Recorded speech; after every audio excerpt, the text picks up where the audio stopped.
Hey, Shalom, Shalom, Shalom, everyone. My name is Zachariah Yahouda, coming back with another lesson, prophesying the downfall of Babylon, aka America, home where all the gross abomination occur. I'm just coming back with another edifying lesson,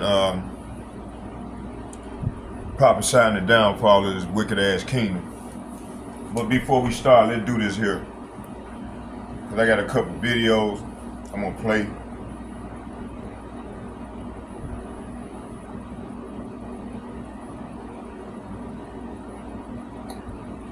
And we're gonna jump into Jeremiah 50.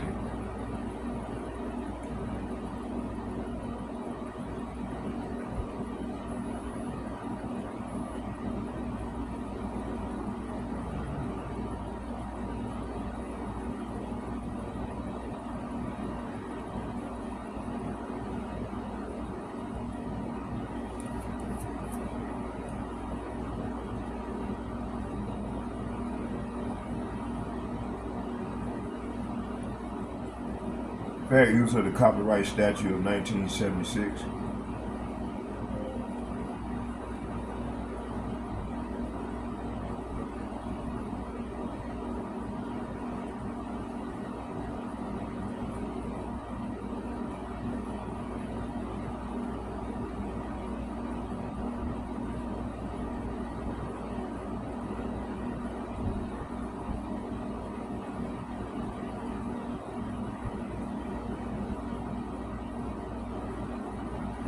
All right, here we go.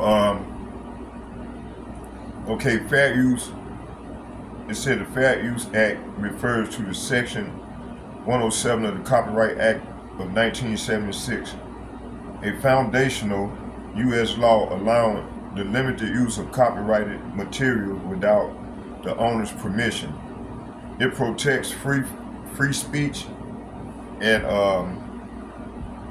expression by the permitting unauthorized use of specific purposes like criticism, comment, news reporting, teaching, scholarship, and research.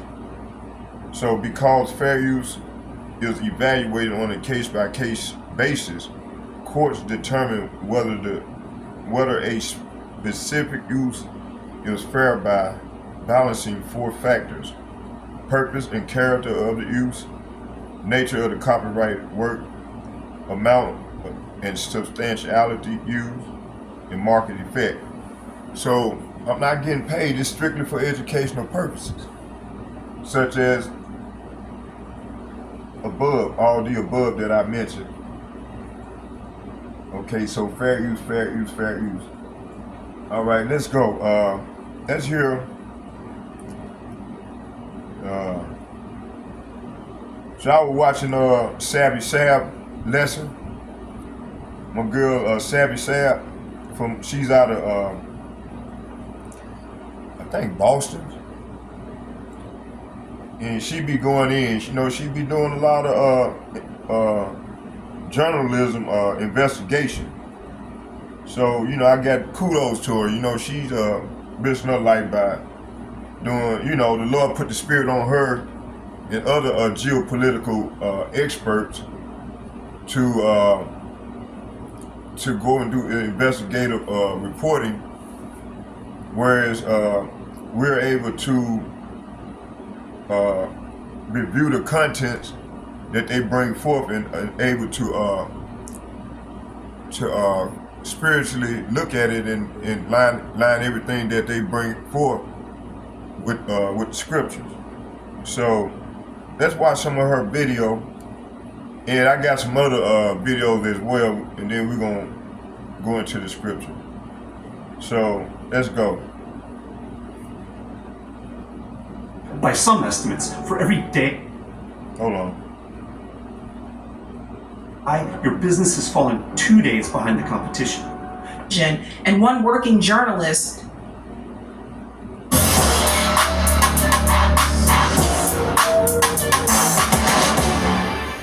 Let's get into the secret.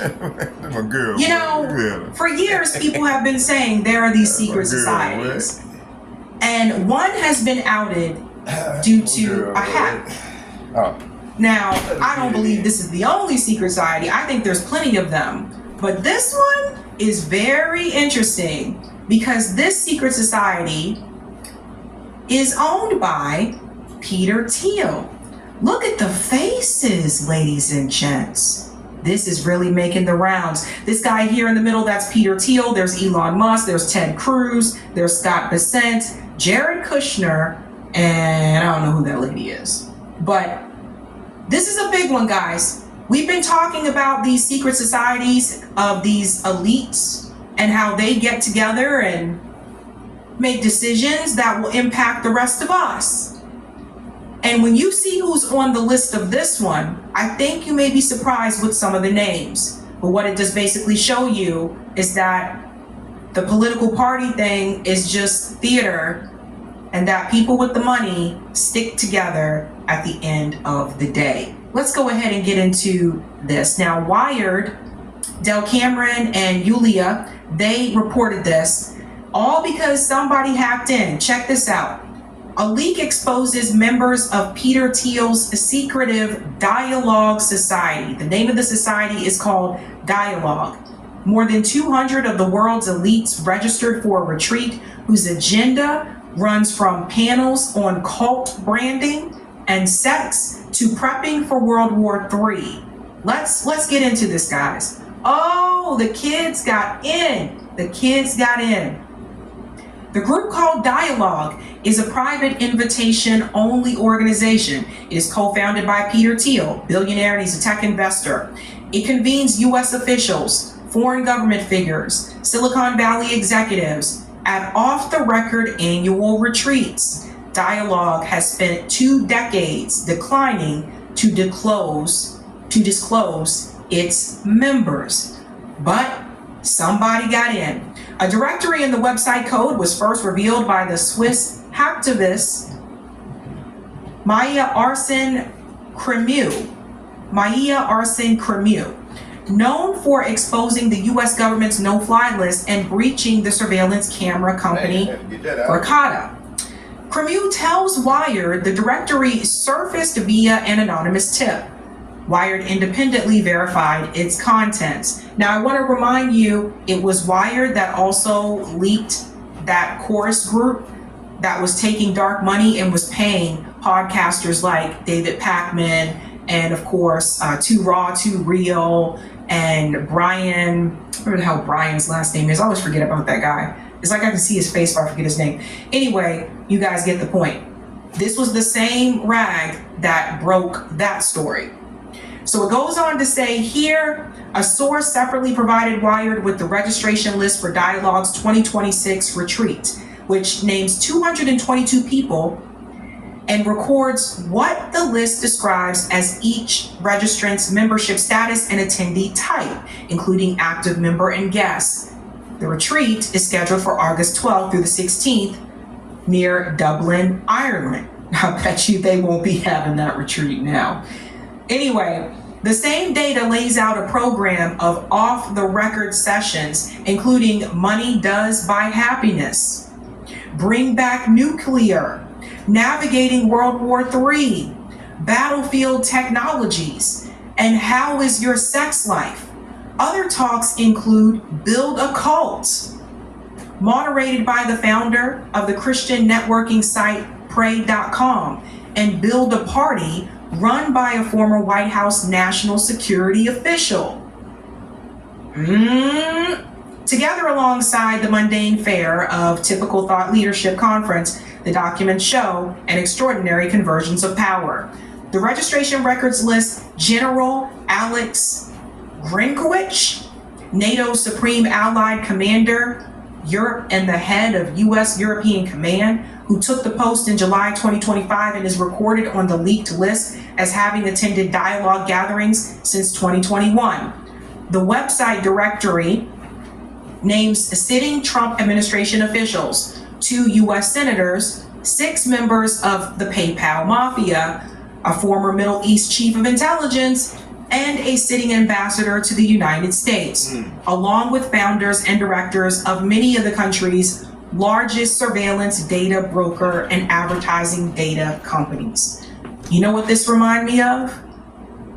Sounds like Epstein clan. Care pay for your new bathroom? Most people are too lazy to do this, but it saves homeowners a fortune. I've worked in construction for 20 years now, and it shocks me how many people. The richest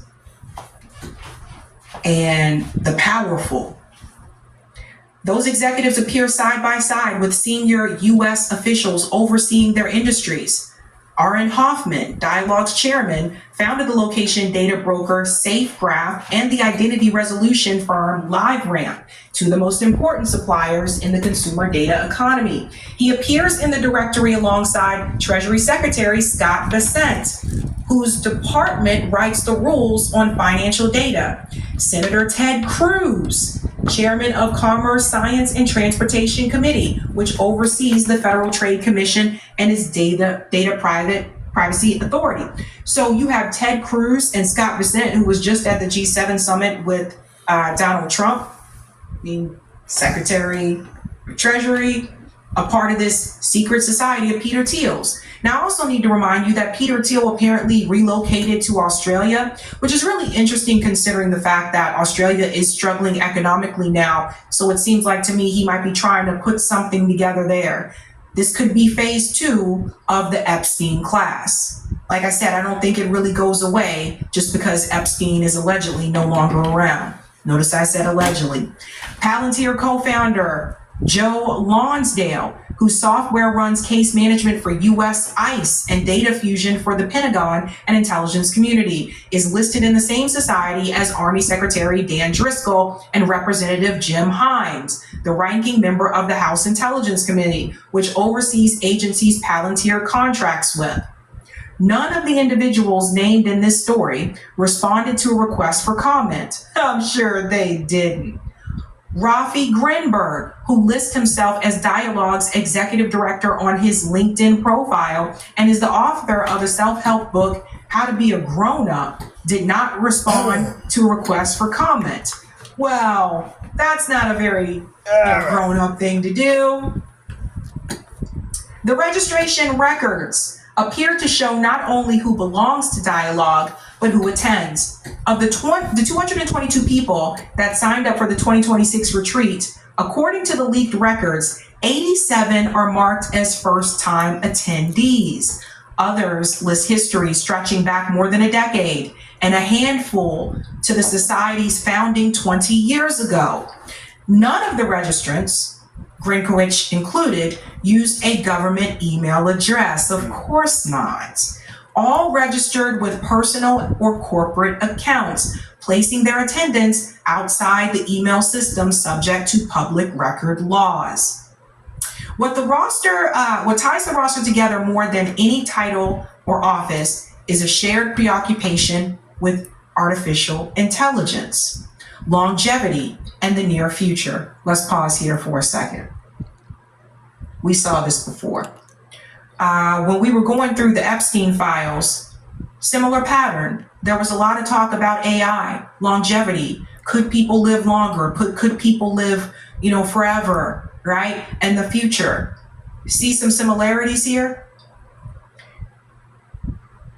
When they were asked to sign up a form to predict the future, registrants returned again and again to the same theme, that AI will reorder work, war, education, and belief within a few years. Several foresee mass labor displacement and a swing back toward unions and government programs. Others predict an AI winter, domestic terrorism targeting data centers, criminal defendants choosing AI lawyers over public defenders, or religious revival provoked by the disruption. See how they just basically talking and planning about our future?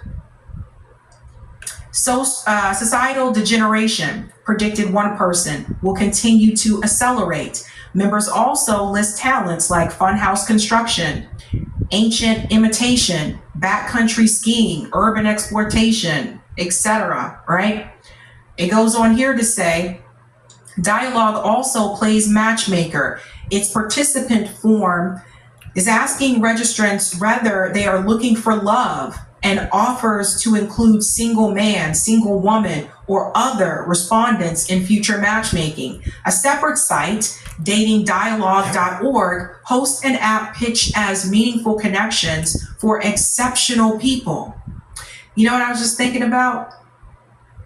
You know, now I'm starting to wonder. Cory Booker just got married recently, and I said it seems like he's lining things up for a presidential run as well. Only this time he has a wife.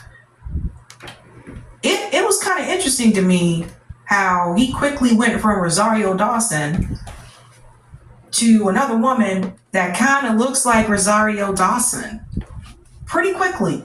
And they got married. And now I'm starting to wonder if they were part of this matchmaking in this secret society, which Cory Booker is a part of, by the way.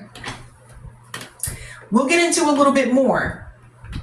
The form also gathers sensitive answers, including each registrant's political leaning, which Dialogue promises will not be shared in the app or with other participants ever. The records sit in Airtable, a commercial database. For each participant, Dialogue logs a membership status. Every retreat the person has attended, a biography, a home city, and private access token. Wired is not publishing the tokens, which function as login credentials or personalized account links that connect them. Here we go. This is a big one. The leaked list also names senior figures absent from the public directory of 113. Randy Kroszner, a former governor of the Federal Reserve, who now serves on the Bank of England's Financial Policy Committee. Stop. Highlight. So they got bankers. Everybody see this? A guy who was a former governor of the Federal Reserve, who now works for the Bank of England. He's on their financial policy committee. So they got the bankers. If you have SNAP or Medicaid, you may qualify for a free iPhone or Samsung plus up to 10 gigabytes of data. Bankers. Hallie Hoffman, a former general counsel and acting chief of staff of the Drug Enforcement Administration. Hold up. Hey. We got the DEA. Is someone keeping a list? We got bankers. We have the DEA. Jonathan Greenblatt, the CEO of the Anti-Defamation League. We got the ADL. I'm taking notes here. Peter Gottler, the president of the Cato Institute. And you got the Cato. Ryan Stowers, the executive director of the Charles Koch Foundation. You got the Kochies. Roger Myerson, a Nobel laureate economist at the University of Chicago. Academics. I'm taking notes. We can prove a point here. It also lists a cluster of Google and Google DeepMind executives, among them Tom Liu, who leads global affairs for the company's Frontier AI division, and one working journalist, Suad McKinnett, a former national security correspondent for the Washington Post. Journalist. We got the journos. The rest of the membership spans hedge fund and private equity billionaires. Private equity. Priv Ec. Current and former foreign officials, network television actors, best-selling authors, and religious leaders. All right, so we got celebs and religion. One of the several internal documents Dialogue left exposed on the same online database that held its registration records is a guide for event moderators, urging them to remind participants that everything is off the record. This is a big one. And that comments should be concise and non-obvious. It also coaches them to model brief introductions to avoid status signaling in a room full of senators, dignitaries, and tycoons. Politicians. So let me come down to this part right about here. This is important. Accounts described retreats of about 100 participants. The 2026 registration list, reviewed by Wired, names 222 people. Public glimpses are rare. The statistician, Andrew Gelman, published one of Dialogue's invitations to his blog in 2022, describing its formats and registration fee of more than $16,000. So you ain't got no money, you are not going to be invited. The 2014 retreat drew renewed attention this year when an invitation forwarded to financier Jeffrey Epstein surfaced in the DOJ's release of the Epstein files. And that's what I wanted to get to right here. Ding, ding, ding, ding, ding. All of these people, oh, hold on. Jeffrey Epstein appears on an attached list of past participants, but the person is actually the former CFO of Oracle, not the deceased sex trafficker. Okay, and I'm not sure if I believe that. But let's come back up to the top here. Peep this, fam. This is who is running the world. You got bankers. You got the DEA. So you got alphabet letter agencies, the ADL, the Zionists, the Cato Institute, the Koch brothers. Again, big money families there. You have academics. They can propagandize the students. You have the, what does this say? Journalists, sorry, couldn't read my own handwriting there for a second. Journalists, that's press. They can propagandize people through the media. You have private equity owners. You have celebrities, some of them actors. You also have religious leaders. And last but not least, you have the politicians. In other words, they have the powerful people and they have people that also have money. Not all the politicians are up there with the billionaires and now trillionaires, we include Elon Musk, but they have people that are in position that can make or have some type of power or implement some type of power. And I say this to prove a point. Let me pull this up here. I'm going to show you who some of these other people are. Because see, check this. What do Ted Cruz, Cory Booker, Governor Wes Moore, the guy who everybody wants to run for president, Governor Wes Moore, Governor Jared Polis, Congressman Jim Himes, Secretary Scott Bessent, Secretary Dan Driscoll, Staff Secretary Mario Schlosser, Elon Musk, and Jared Kushner all have in common. They are all in Peter Thiel's elite secret society. It's not left versus right or right versus left. It's us versus them. So let me come in here because I just put this in a new tab. And let's zoom in. I'm not going to read all the names, but there's a couple I want to call out because I already looked at this. Look at this. Check this out. So again, Scott Bessent, he was just at the G7 with Donald Trump. So that's U.S., Secretary of Treasury. I lost him. Where did I go? I just saw it. Oh, here we go. Scott Bessent, right there. Okay. Who else do we see? There was someone else I wanted to point out here. Some of these people you might recognize, some of the names you may not recognize. Check this out. Sophia Bush, who's an actress from One Tree Hill. Now, I don't know about you guys, but I haven't seen Sophia Bush do anything in a long time. Since One Tree Hill. So they even got her on there. Interesting, huh? So Sophia Bush from One Tree Hill. Follow my cursor here. Let's move on a little bit. Hey, she be getting it in. Julian Castro. Hey, we're gonna That's the former. let's get some precept, y'all. Let's go here to Jeremiah.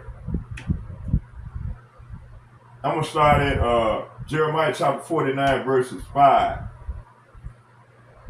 And right here in my Bible it said, "Behold, I am going to bring terror upon you, declare Yahweh Ba'ashem Yahushua, the God of hosts, from all directions." Say what? From all directions around you, and each of you will be driven out headlong with no one to gather the fugitive together. The fugitives together. So the Lord has called these elites, man, fugitives. He gonna, the Lord gonna bring, let's get it in KJV. It says here,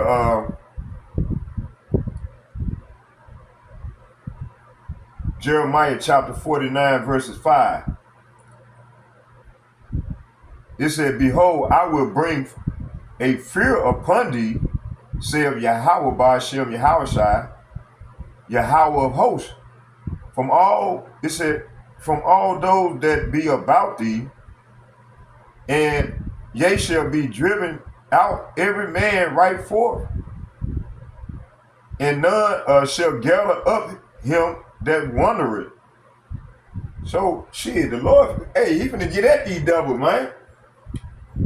So they trying to think they gonna create a new world order, man. That shit ain't finna work. I'm reading it right here. Lord said he finna bring terror upon these people, man. He finna bring terror upon 2/3 of the people along with these heathen nations, starting with Esau ass. So the decree of judgment goes forth upon the proud. Say what? Upon the proud nations who unlawfully seize the inheritance of Israel. See? It said, and sudden and inescapable terror, see, will consume those who trusted in their geographical fortresses and worldly wealth. See? There will be no coordination, alignment, or gathering when the hand of the Almighty strikes the borders of the heathens. See? Every man will flee headlong before the impending wrath, scattering into the wilderness with absolutely none to assist him. The foreigner, it said, the sovereign power of Yahweh Ba'ashem Yahushai will completely dismantle the false security of all who oppose his chosen. See? So these devils, they from the other Lord finna get at these devils, man. You see? They get a supporting precept. Let's go to 2nd Esdras, the 16th chapter. And I'm gonna start at 10. It said, he shall cast lightning, and who shall not fear? He shall thunder, and who shall not be terrified? Yahweh Ba'ashem Yahushai shall threaten, and who shall not be utterly beaten to powder in his presence. See? The earthquaker, say what? The earthquaker and the foundation thereof, the sea ariseth up with the waves from the deep, and the wave of it shall trouble. All right? It said, and the fishes thereof also before the Lord and before the glory of his power. See? So the Lord been ready, you gonna have them missiles gonna be shooting, and then he gonna come on the scene in that partnership. Just by looking at the ship, man, they gonna be scared. They gonna be terrified. All right? And hey, we gonna be like, man, happy as hell, man. You know, because the Lord is moving for his elect, man. So these precepts demonstrate the completely breakdown of social stability when Yahweh Ba'ashem Yahushai execute vengeance. The Ammonites boasted in their fruitful valleys and their physical wealth, thinking themselves insulated from disaster, and asking, who shall come against me?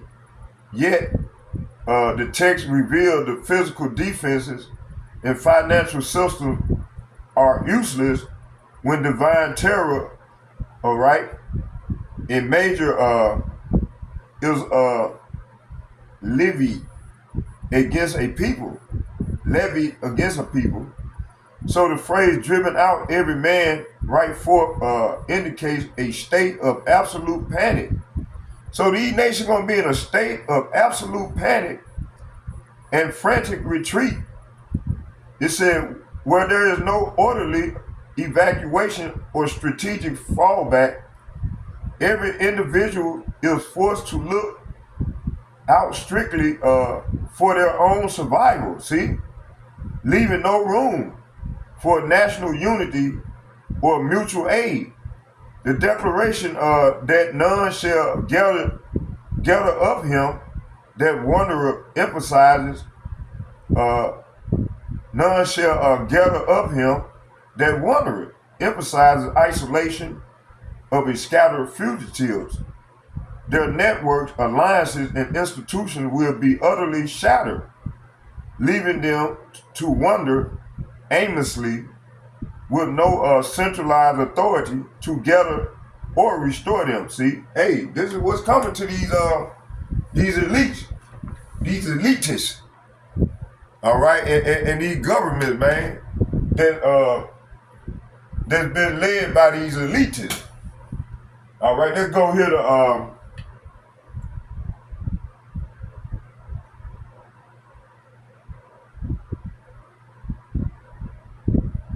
and get Jeremiah chapter 48, verse 43.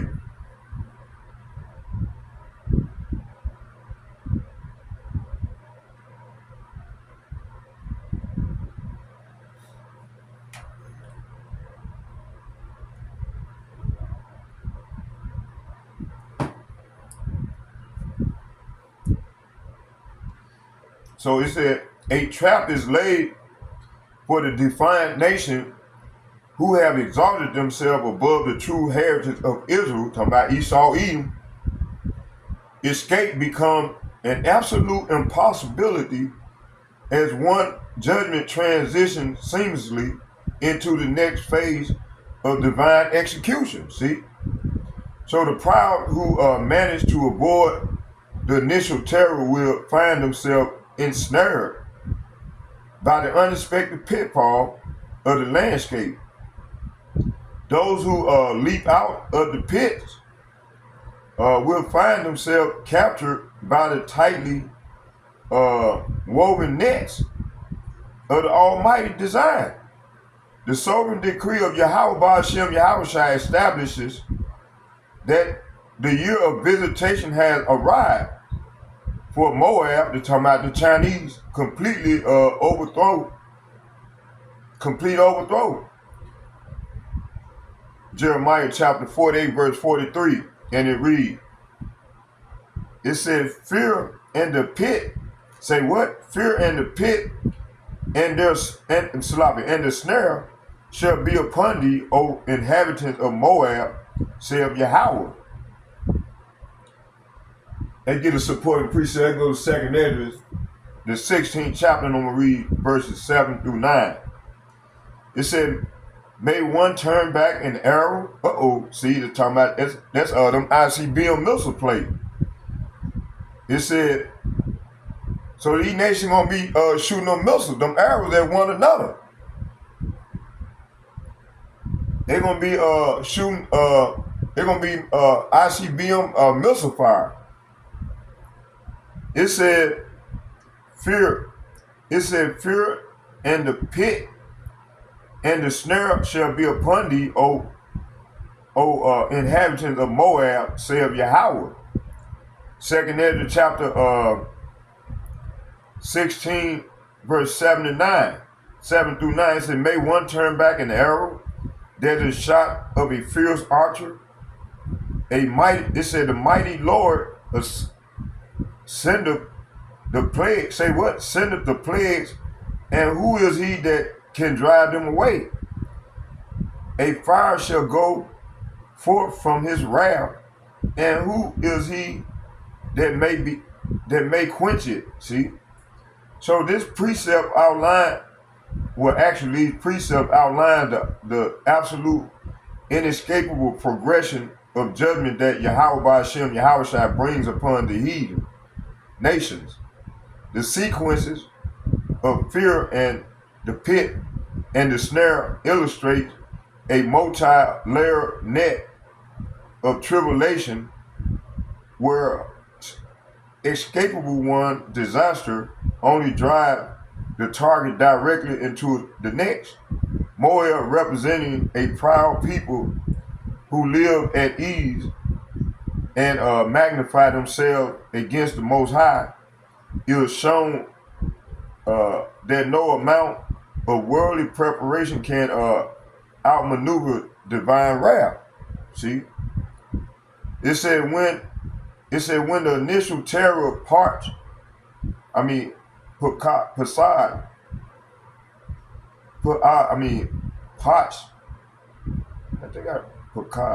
Pachad.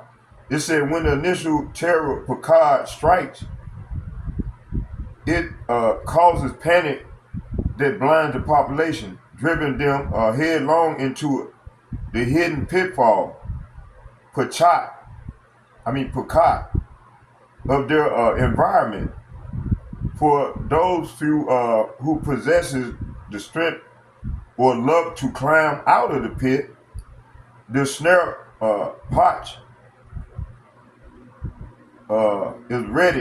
is already waiting to snap shut upon them. This threefold cord of judgment ensures that the collapse of the proud is total, leaving absolutely no loophole, safe haven, or strategic exit when the year of their visitation is called. See, so hey man, let's hear some more what she said. Man, so hey, these devils ain't getting out of this pit the Lord got set up for their ass. That they bring it upon themselves.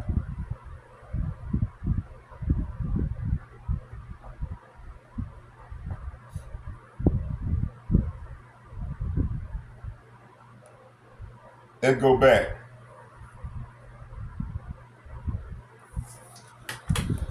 See these devils, look at them. That's how they gonna be looking. Look at that nigga there. Look at him. Cory Booker. House nigga. Julian Castro. That's the former Secretary of U.S. Department of Housing and Urban Development. Julian Castro, ladies and gentlemen. Let me point out some other ones that you may recognize here. Of course, there's Ted Cruz right there. Let's go down here. We said Dan Driscoll. There was one on here I saw. Oh, this one does not surprise me.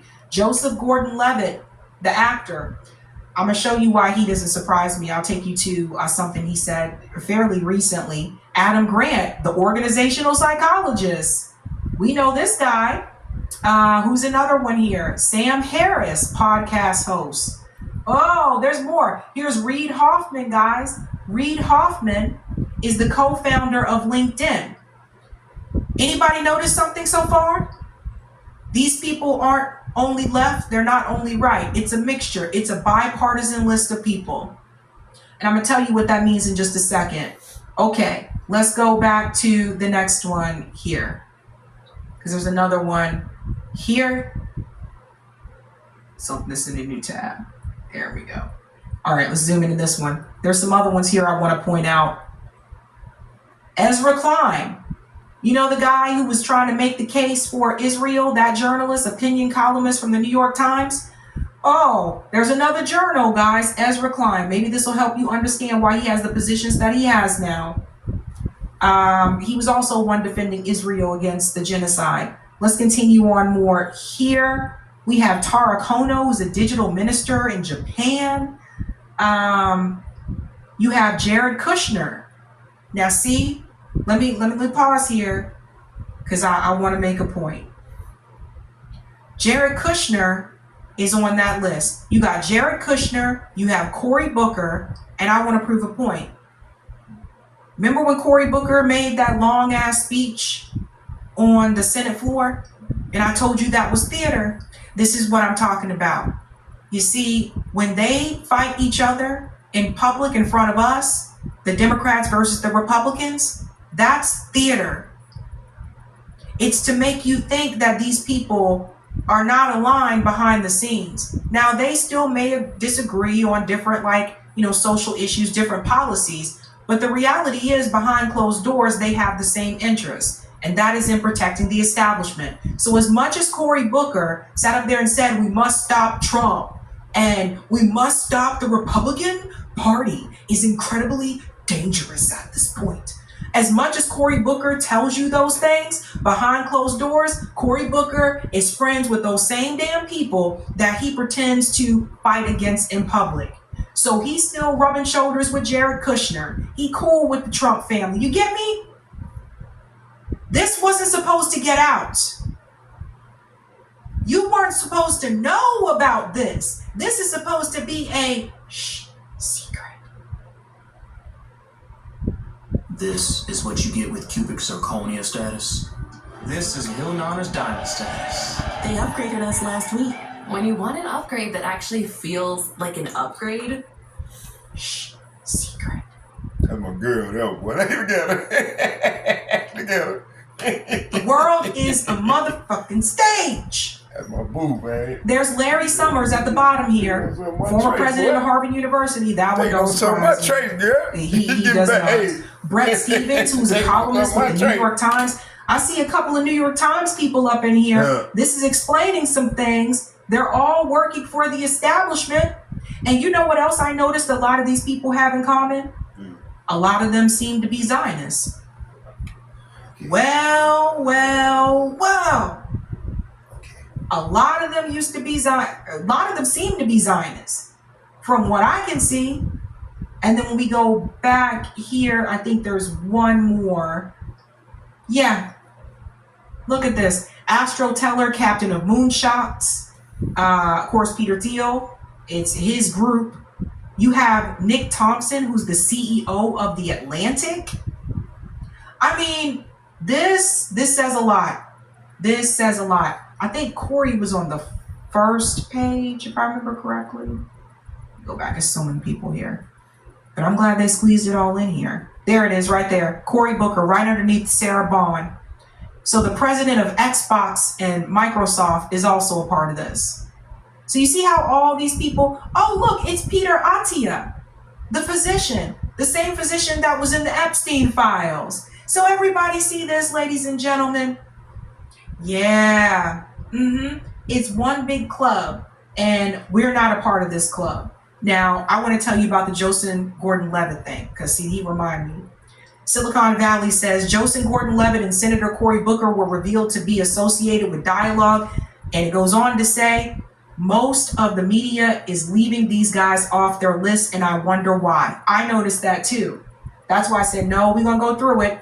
Yes, friendly reminder, Joseph Gordon-Levitt's wife, Tasha McCauley, is a robotics scientist who co-founded Fellow Robots. She taught classes on robotics and AI at Singularity University and served on the board of OpenAI. So there's that. You look at those names of the people involved, a lot of connections. Artificial intelligence, pro-Israel, as you can tell.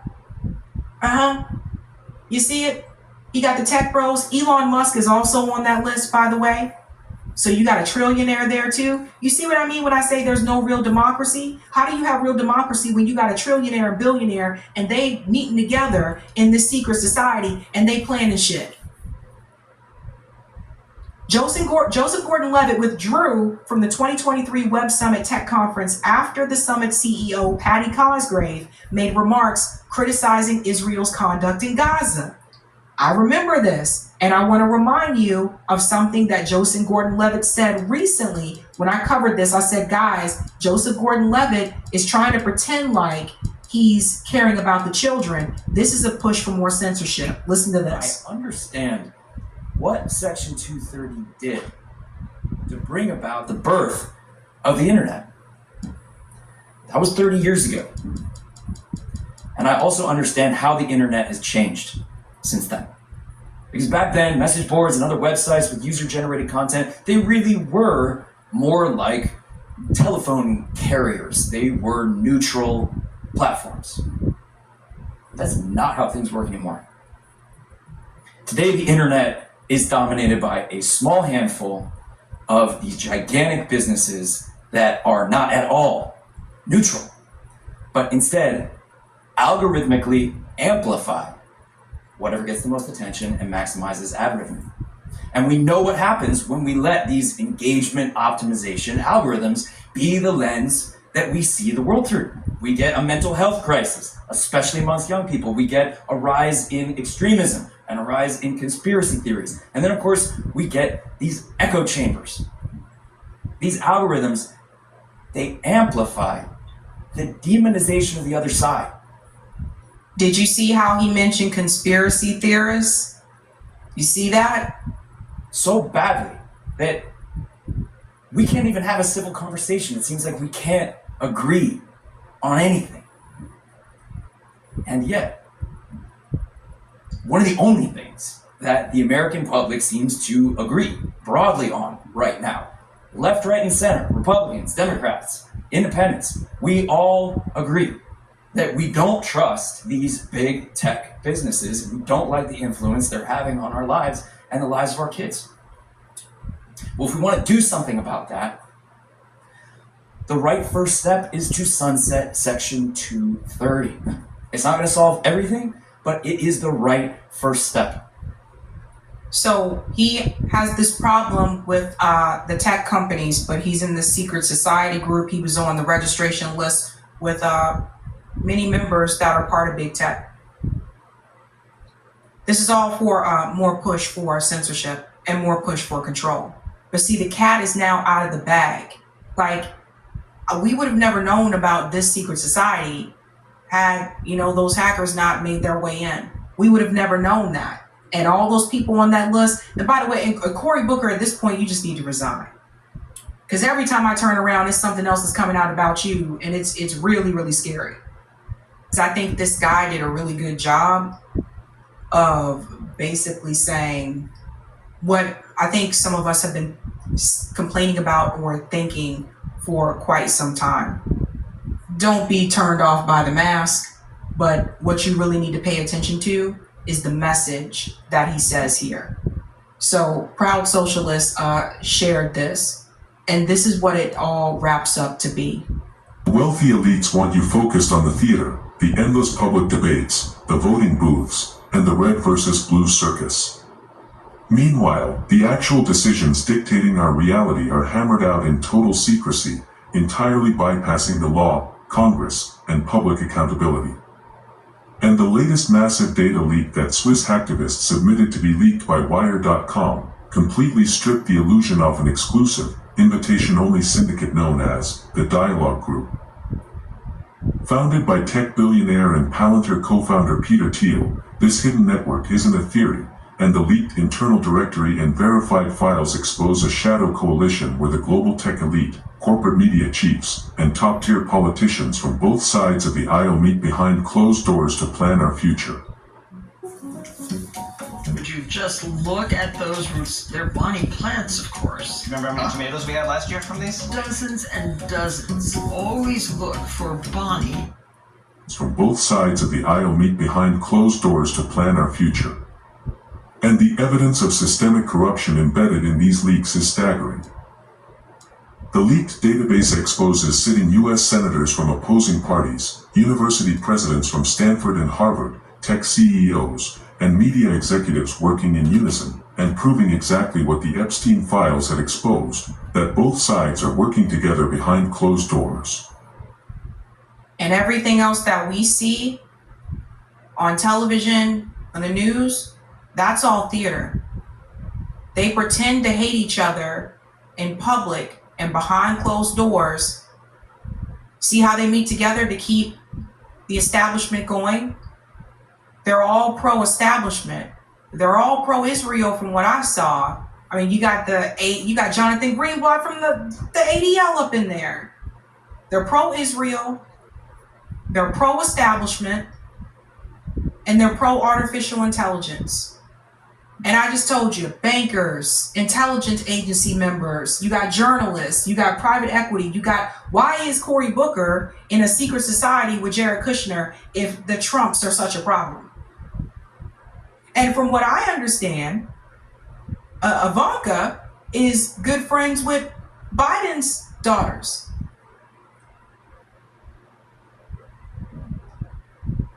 They really are just one big club. The system's partisan divide is just a lie designed to keep civilians fighting each other while they coordinate above us. And leaked session topics include chilling titles like Navigating World War III, These aren't casual chats, but they're strategy summits held at private estates where billionaires and politicians draft agendas to manipulate public infrastructure, algorithms, and global policy without a single vote or congressional review. And this group is anchored by the founders of Palantir, the exact corporation that built the mass data mining engines used by federal intelligence agencies to track human targets and monitor domestic communication. And deeper investigations reveal their true target, and what they openly discuss as the network state and secret society models, which is that they view traditional human rights and citizen laws as failed experiments, and their goal is to replace public accountability with corporate-led enclaves, completely isolating themselves from the laws forced onto the rest of us. See what I'm saying? They see us as disposable. This is what I was talking about. That's part of the reason why they don't really do anything for us, guys. And they see us as part of the problem. And it's crazy. But like I said, like, people used to say these things were just conspiracy, but no, like, these things, secret societies do exist. This is the system operating at peak efficiency, and they don't care about our borders, our constitution, nor our consent. They meet in secret, build the surveillance apparatus to track our lives, and engineer global crises from high-security retreats. They bypass the law because they believe they are the law, and the system will never validate the truth of its own corruption. But true resilience relies on us, the citizens, refusing to be managed, waking up to the deception, and building decentralized, parallel systems of support that they can neither monitor nor control. So turn away from the system and turn to your neighbors. Wealthy. What I've been telling you. Yeah, you can't work with them. They're never gonna let you get to where they are. They're never gonna look out for your best interest. You have to build dual power. You have to build, like he said, parallel systems. But they are never gonna work with you. And some of them, in order to get along, to go along, like Cory Booker and them, they get into those types of circles because they see the writing on the wall too. Some of these people are recruited very early on. I believe Cory Booker was into this thing. Matter of fact, let's let it go and finish it on off, and then we're going into the lesson. I really do. They got to him early on. Dude went to Stanford. Like, they go after certain types of people. And so I hope that everybody sees this for what this really is now. That whole Republican Democrat bullshit, that's all a game. And the way it works is that both parties kind of have to bounce off each other. So it's like the Democrats need the Republicans to be bad so that they can win next go round. The Republicans need the Democrats to just give a little bit of crumbs but not do enough so that people will swing back over in their direction. They bounce off of each other. And at the end of the day, we're just basically the ping pong ball. They have the paddles. All those people, the people you saw on that list, they support the billionaire and now trillionaire class. They support the establishment. And honestly, had it not been for this leak, we would have never known that those people are all in one secret society with each other.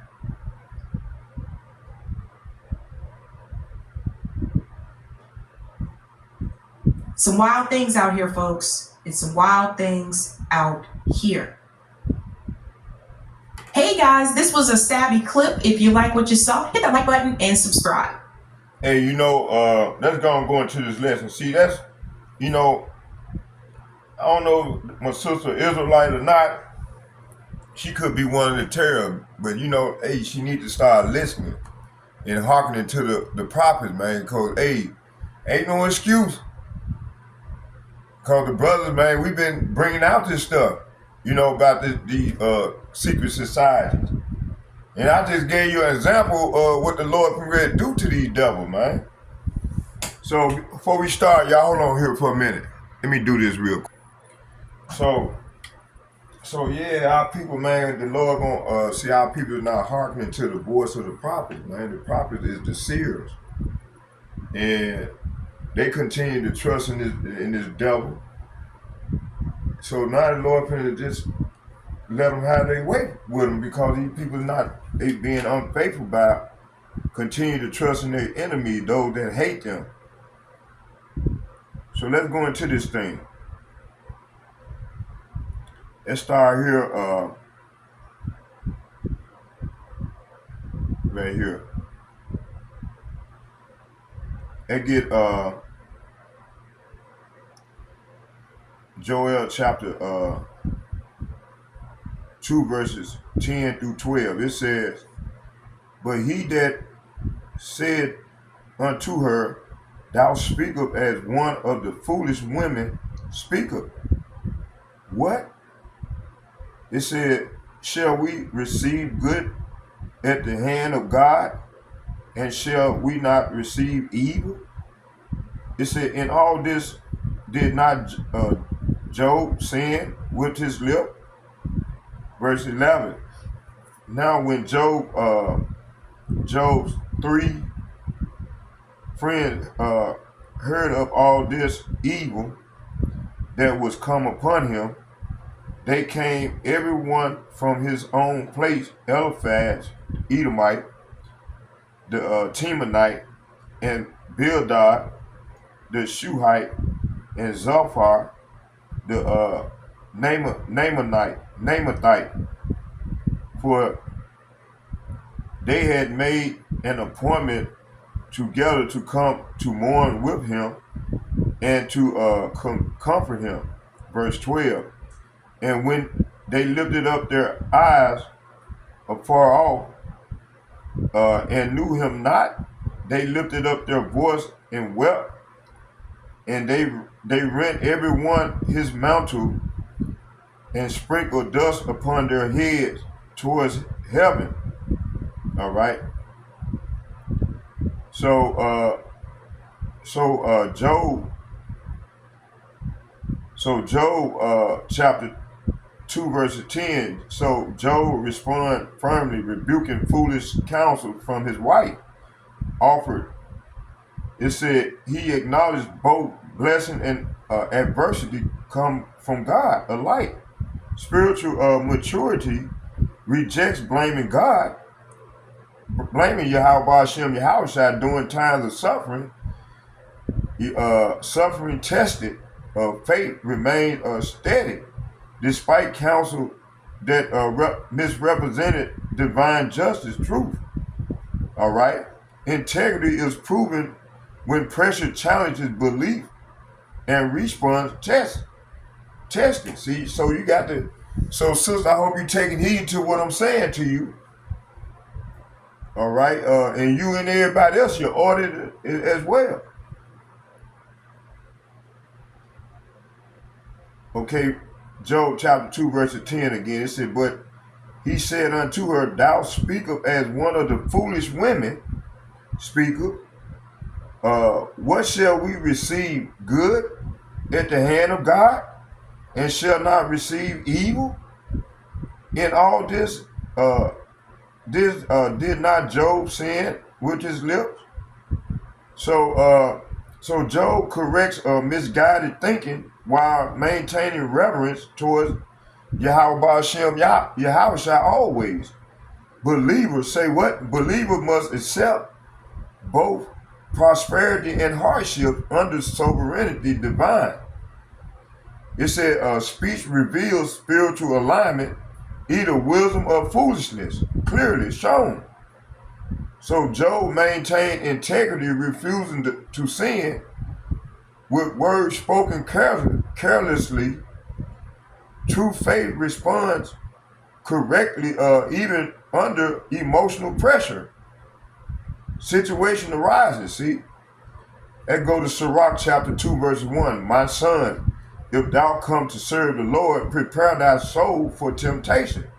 So suffering prepares the believers, men and women, children and children as well. It said, suffer prepares the believers for deeper obedience and endurance, refinement. See, faith is tested through adversity, revealing hidden strength within character. Yahweh Hashem Yahushai allows trials to shape spiritual maturity and discernment growth. It said word under pressure reveals heart conditions and spiritual foundations clearly. Endurance under affliction produces lasting righteousness and unwavering trust, unwavering trust. Job chapter 2 verse 11, it said, friends arrived after hearing Job's suffering, seeking comfort and mourning. Three companions represent cultural response to intense personal tragedy experience. They gather with intentions to comfort, yet soon misunderstand the situation. Said grief often draws people together before words are spoken begin. All right. It said human sympathy begins with presence before offering counsel truly helpful. So Job chapter 2 verse 11, it said, now when Job's three friends heard of all this evil that was come upon him, they came everyone from his own place, Eliphaz the Temanite, and Bildad the Shuhite, and Zophar and Namathite, for they had made an appointment together to come to mourn with him and to comfort him. So friends demonstrate initial compassion through physical presence with Job's suffering. It said community response begins with shared grief and mutual recognition felt. Intentions may be good, yet understanding often remain limited initially. It says silence and presence sometimes communicate deeper than speech ever spoken. True comfort requires wisdom beyond emotional reaction, initial response. All right. Sirach chapter 7 verse 34. Fail not, it said, fail not to be with them that weep. So what does this mean? So compassion requires shared sorrow with those experiencing deep pain present. It said friends reveal character through response during adversity moments, clearly shown. So Job received visitors whose presence reflect communal concern, deep care. Emotional support begins before doctrinal explanations are offered first needed. All right. Wisdom teaches when to speak and when to remain silent appropriately. Job chapter 2 verses 12. So friends see Job from distance barely recognizing his condition change. Grief expressed physically through mourning, tearing garments, and dust ritual. Ancient mourning customs show death or sorrow experienced deeply felt. Human empathy responds visibly when confronted with suffering, emotional reality. Recognition of suffering leads to emotional outpouring among companion presence. Job chapter 2 verses 12, it says, and when they lifted up their eyes afar off, and they knew him not, they lifted up their voice and weep, and they, it said, and they rent everyone his mantle and sprinkled dust upon their head toward heaven. So friends react emotionally upon finally seeing Job's condition change greatly. Visible suffering often evokes immediate grief responses in others around. All right, mourning practices reflect cultural understanding of loss and honor traditions. Grief unites observers through shared recognition of pain, collective experience. Emotional expression is natural response to overwhelming tragedy in human nature. See, hey, so we're gonna have to go through this thing. We're gonna, those that have the understanding, we know what's going on. Start with the elder apostles and bishops, man. We already know what's going on. So this is part of the straight gate, man. We're gonna have to go through this here, cause we at the end of an age, man. And see, a lot of our people, they let the seals break this stuff down too, and they don't acknowledge what's really going on. Okay, that means they worldly Israelites. They in the world, and they trusting in this system, this fucking corrupt ass system, man. The earth is given in the hand of the wicked. This is what wicked people do. All right. So she a female. She going off of her emotions and shit. Instead of thinking logical. It's being spiritual, man. They worldly Israelites, man. Or like I said, I don't know if she a sheep or a terror.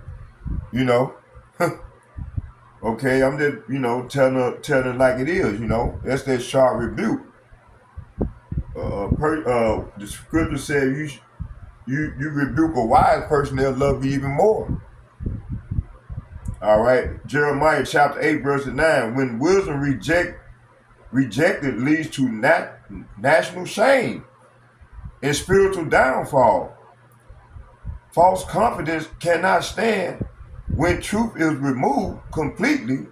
Hey, this is what's coming, man. These devils from ready. I was watching a video by Elder Yashawama earlier. When I do the lesson in the morning, I'm gonna bring that out. We're gonna land back off that lesson he did earlier, that in the news lesson. All right, it said, false confidence cannot stand when truth is removed completely. The scribes failed because they abandoned the word of God. See, our people abandoning the word of God and trusting in this devil. Talking about, well, we get the Democrats in, it's gonna be better. Man, get the fuck out of here. They the same people, but the same two birds of the same feather. One represent the right-hand side and one represent the left-hand side. But they both working for one goal. They working for these elite international banking families. All right? And their goal is to oppress Jake and try to offset Bible prophecy. From Jake getting that inheritance. They trying to keep us in sin. All right? It said,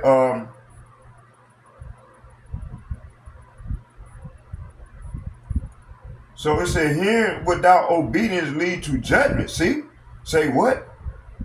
Hearing without obedience leads to judgment and exposure of folly.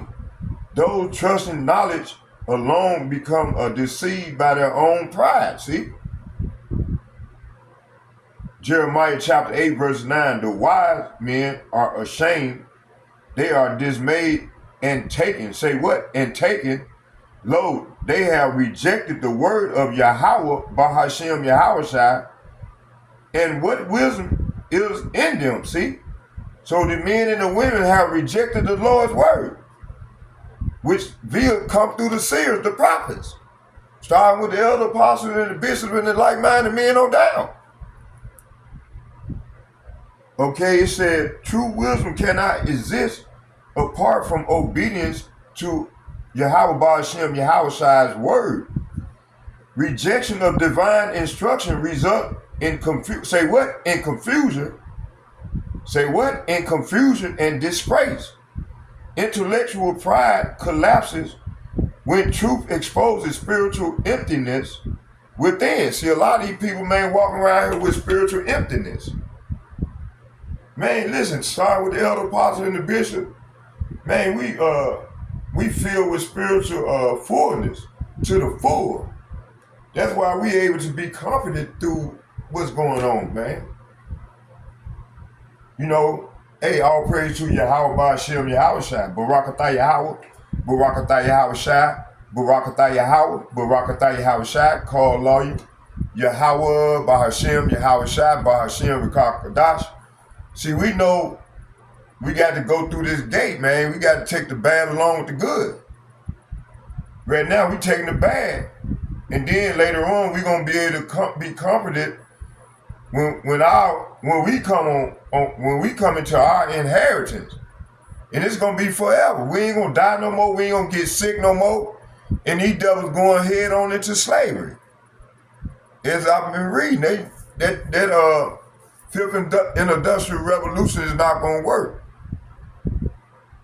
You know, this is the Lord's movie. He putting us up on game. You see? This is his movie. We just got to play these parts out. Let's get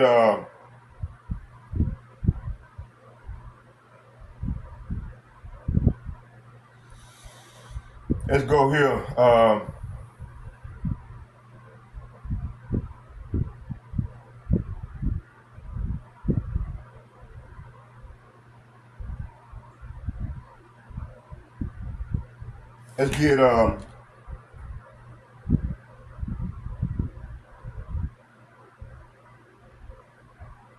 Let's get Jeremiah chapter 8 verses 9.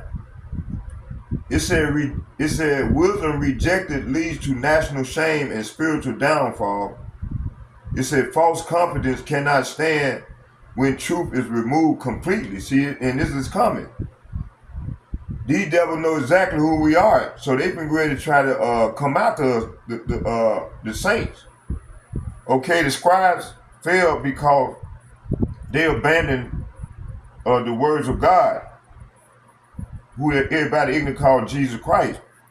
Hearing without obedience lead to judgment and exposures of folly.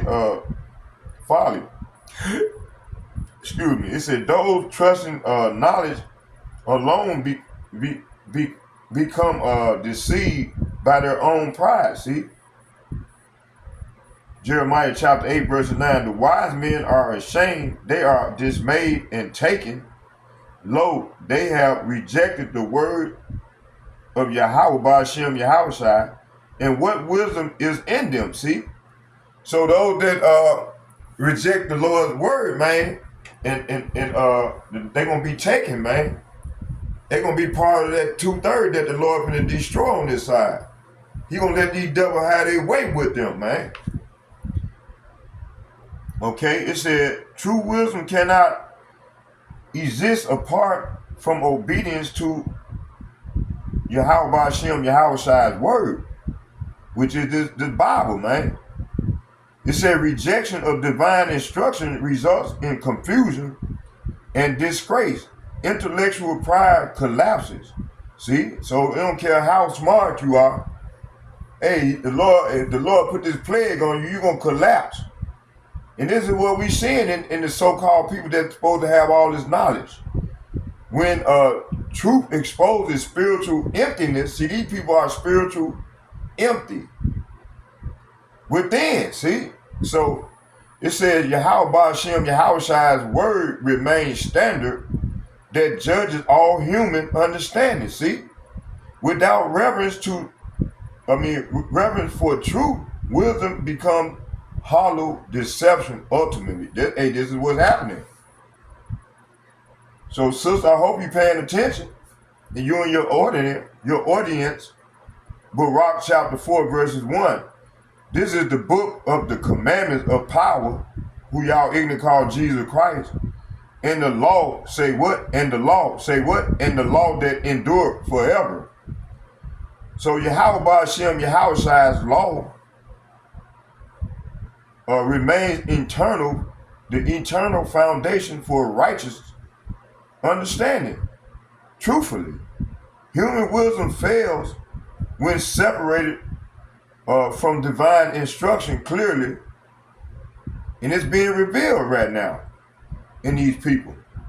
It says spiritual blindness. Say what? Spiritual blindness increases when truth is deliberately rejected repeatedly. See? So judgment follows nations that despise instruction from the Lord. True wisdom begins with obedience, fear, and humility towards God, who y'all ignorant call Jesus Christ. Let's get Genesis chapter 36, verses 10 and 11. The genealogy shows fulfillment of promises given through ancestral lines. Esau's descendant established nations fulfilling prophecy spoken earlier. All right, which I'm finna get ready to go into.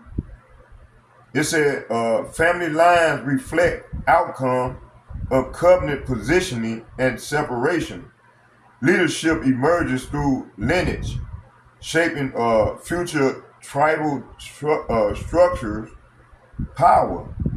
Names recorded show importance of identity within biblical history. Genesis chapter 36, verses 10 and 11. These are the names of the sons of Esau. Eliphaz, the son of Adah, the wife of Esau. Ruel, the son of Bashema,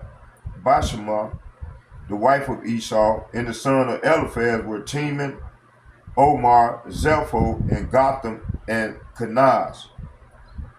So Esau's lineage expand into structural tribal families and nations. All right. Yahweh Hashem, Yahweh's word recorded genealogies to confirm historical fulfillment accuracy. Even secondary lineages play role in prophetic development patterns. Family names preserve memory and identity across generations faithfully. Scriptures show order in how a nation arises from ancestry. All right. It said, Sirach chapter 44, verses 1. Let us now praise famous men and our fathers that begot us. So genealogies confirm Yahweh Hashem, Yahweh's sovereign control over generational development always. Each name represents fulfillment of divine historical progression. Purposefully, lineage revealed how nations form through structured family growth. History is preserved through Yahweh Hashem, Yahweh's recorded covenant awareness faithfully. Nothing in ancestry is outside divine oversight or knowledge. Genesis chapter 36, verse 15.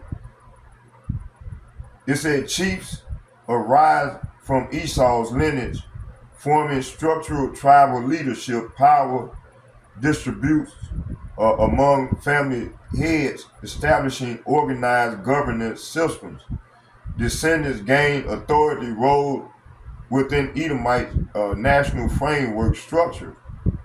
Leadership titles reflect social order and inheritance responsibility system. So Yahweh Hashem, Yahweh allows nations outside covenant to still develop governance. Okay, Genesis chapter 36, verse 15, it said, these were the dukes of the sons of Esau, the sons of Eliphaz, the firstborn son of Esau, Duke Teman, Duke Omar, Duke Zepho, Duke Kenaz. So Esau's descendants formed established political leadership among tribes. Yahweh Hashem, Yahweh records leadership structures even outside Israel's covenant line. Authority exists under divine allowance Even among other nations, tribal organizations demonstrate order within broader human societies. Scripture documents legitimacy of multiple governing family structures. Wisdom of Solomon, chapter 6, verses 3. For power is given you of the Lord. Say what? For power is given you of the Lord, and sovereignty from the highest.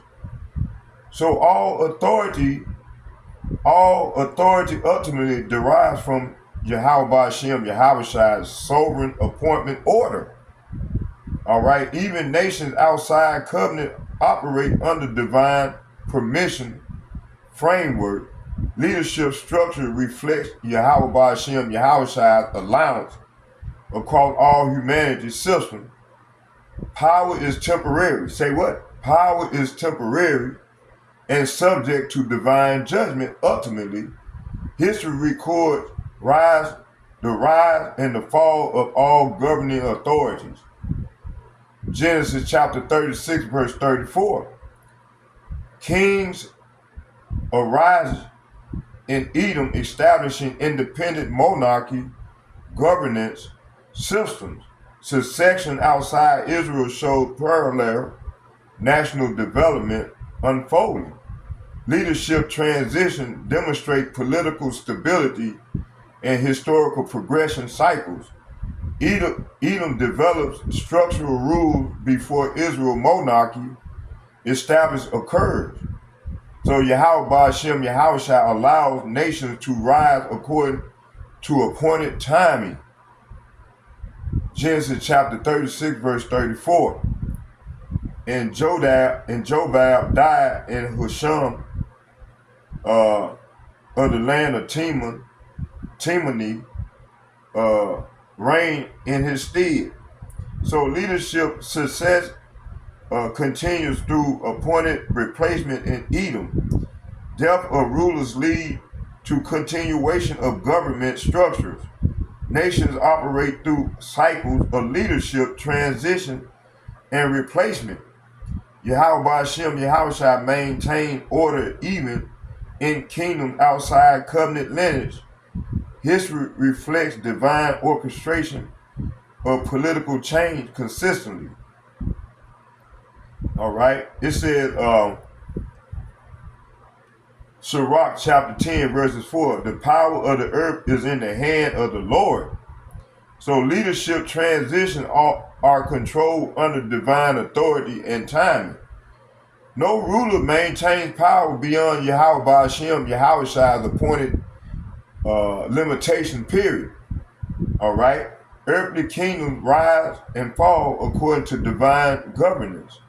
History reflects Yahweh Ba'ashem, Yahweh's sovereignty over all nations and rulers alike. All political systems remain under heavily oversight and control. Jeremiah chapter 49, verse 19. Judgment against Edom described through imagery of sudden attack. Yahweh Ba'ashem, Yahweh compares divine action to a lion emerging from strong dwelling. No nations can withstand appointed judgment from the Lord. Edom's pride leads to inevitable collapse and displacement. Judgment and prophetic warning emphasizes unstoppable divine intervention against this nation. You see that lion right there, sister?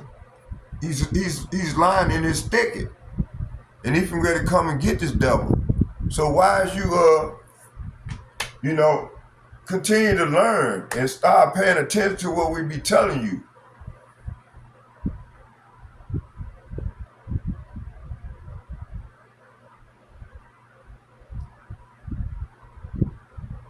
It said, who will appoint, matter of fact, behold, he shall come like a lion from the dwelling of the Jordan against the the habitation of the strong. But I will suddenly make him run away from her. And who is he, a chosen man that I may appoint over her? For who is like me? Say what? For who is like me, and who will appoint me the time?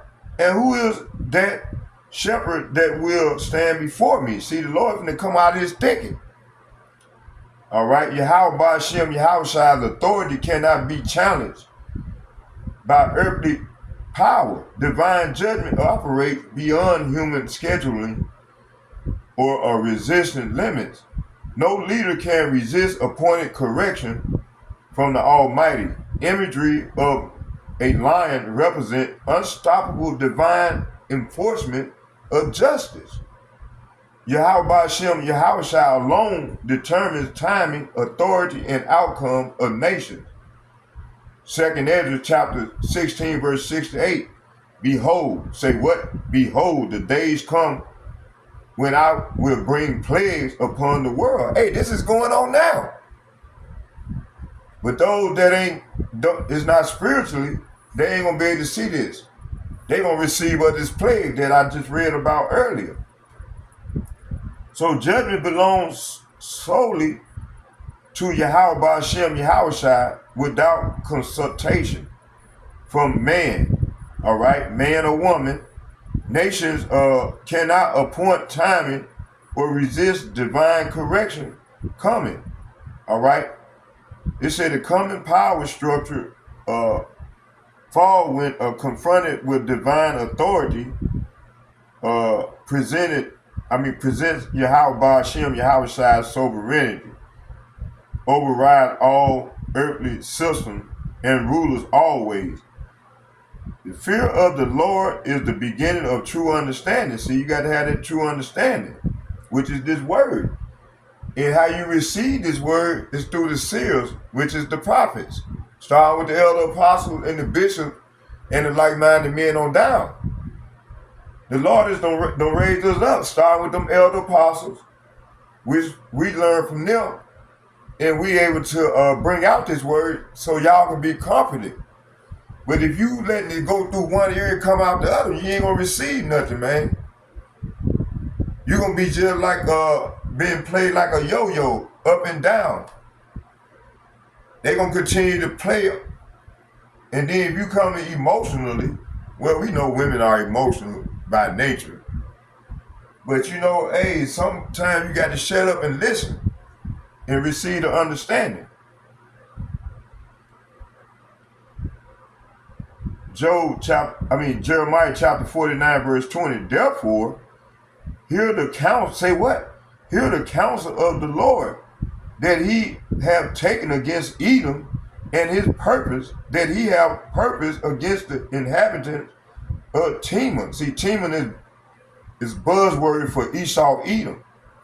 Surely the least of the flock, say what? Surely the least of the flock shall draw them out. Surely he shall make their habitation desolate with them. See? So the Lord finna go ahead and destroy America. This is their habitation. This is one of their strongholds. And then over there in Israel. But Israel gonna be rebuilt. We're gonna come down there in them bunkers. When everything die down, when the radiation die down, and we're gonna get their ass up out of them bunkers. And then the first order of business is gonna be to bury them dead bodies that the Lord from ready to kill off.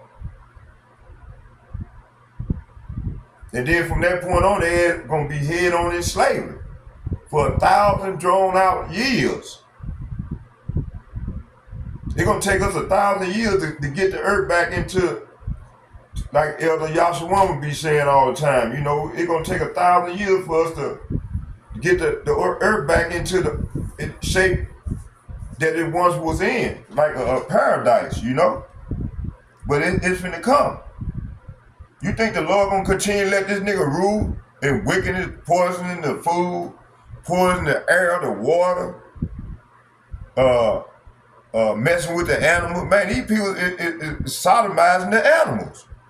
Man, I was out there prophesying one day, man, the damn dog came up to me and was like, rrr, rrr, rrr. The dog said, get me away from this devil. And one of the dogs, man, went and laid down, just sit there in the street was watching me while I was prophesying. He didn't want to go nowhere in the middle of the traffic. It was a little stoplight. He went and pulled up and turned towards me while I was prophesying in the middle of the street. So that was a sign from the Lord showing me, you know, that the animals are tired of the cave beasts, the wicked. And get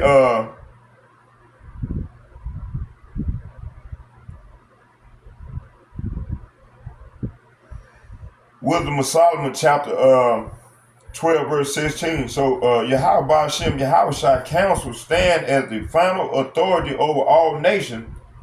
Even strongest structures fall under divine purpose and decree. See? Judgment reaches every level, including weakest and smallest among them. See? Which is the damn Amalek. It said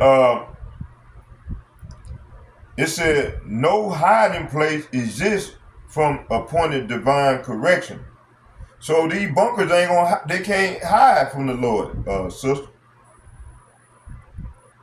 It said, and justice, it said prophecies confirm certainty and completeness of Yahweh Hashem, Yahweh's judgment system. You see? Let's get that Wisdom of Solomon, chapter 12, verse 17. It said, for when men will not believe that thou art of full power, thou show thy strength. See, the Lord from the great show his strength. So Yahweh Hashem, Yahweh demonstrates power through fulfilling declared prophetic judgment always. No resistance can prevent fulfillment of divine counsel spoken in every nation, answered ultimately to Yahweh Hashem, Yahweh's sovereignty, authority alone. All right, judgment is precise. Say what? Judgment is precise, complete, and unavoidable when decreed.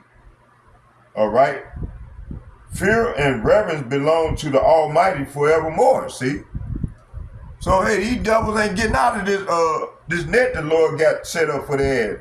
Now our people, man, they come like what she was doing, man. You relying on the devil. Let's get that Isaiah chapter 30. It said Israel, say what? Israel, let's go to Isaiah chapter 30, verse 1. It said Israel is rebuked for forming alliances without seeking power's counsel. Yahweh Hashem, Yahweh's counsel. His counsel is through his seers, the prophets. It said human political strategy replaces spiritual dependence on the Lord. Rebellion is shown through planning outside divine instruction and guidance. Trust in Egypt. Say what? Trust in Egypt represent reliance on flesh instead of covenant strength. Hidden counsel. Say what? Hidden counsel revealed deliberate departure from Yahweh Hashem, Yahweh's ordained direction. See? Let's get that. Let's get it. Isaiah chapter 30, verse 1. It said, woe. Woe means death and destruction. So woe, the Lord is saying woe to 2/3 is his people. Woe to the rebellious children. See, the Lord called his people rebellious. Saith the Lord. Saith Yahweh Hashem, Yahweh. That take, say what? That take, say what? That take counsel, but not of me. And that cover with their covering. See, they getting a covering, but not of my spirit. All right. It said that take covering with their covering, but not of my spirit, that they may add sin unto sin. See? So rebellion is defined by excluding Yahweh Hashem, Yahweh from decision-making processes. Okay? It said human plans multiply sin. See what? Human plan multiplies. Human plans multiply sin when disconnected from divine direction. So fuck the right hand or the left hand. Fuck the Democrat or the Republican. Man, take the counsel from the Lord. Cause hey, he been ready to shut down this thing. Okay, they finna outlaw this word from being us bringing it out anymore and breaking this stuff down so y'all can get understanding. He finna drop back his word, man, and then what y'all gonna say then? Are y'all gonna say the Lord was unrighteous when y'all had a chance to get right? You see? Hold on, y'all. Let's keep going. I gotta get that up. Hold on.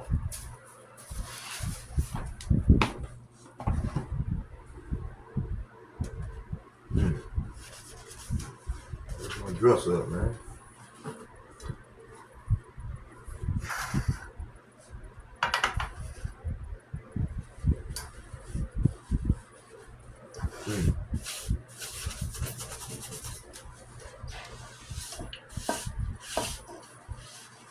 Y'all bear with me. Hey.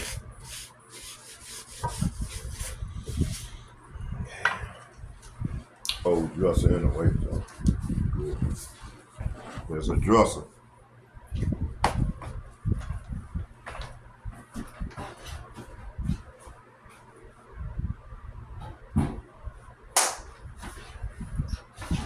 All right, let's go. Let's keep going.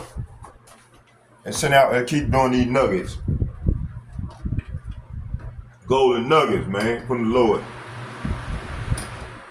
Get this counsel, man, this knowledge, this understanding, man.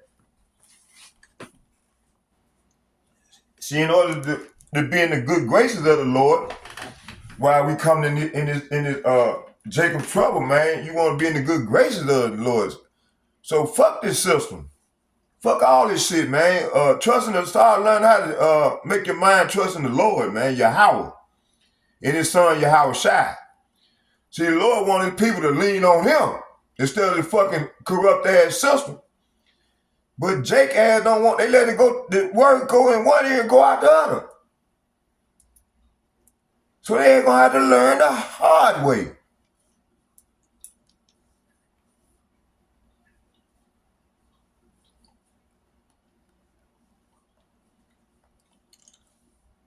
Let's keep going.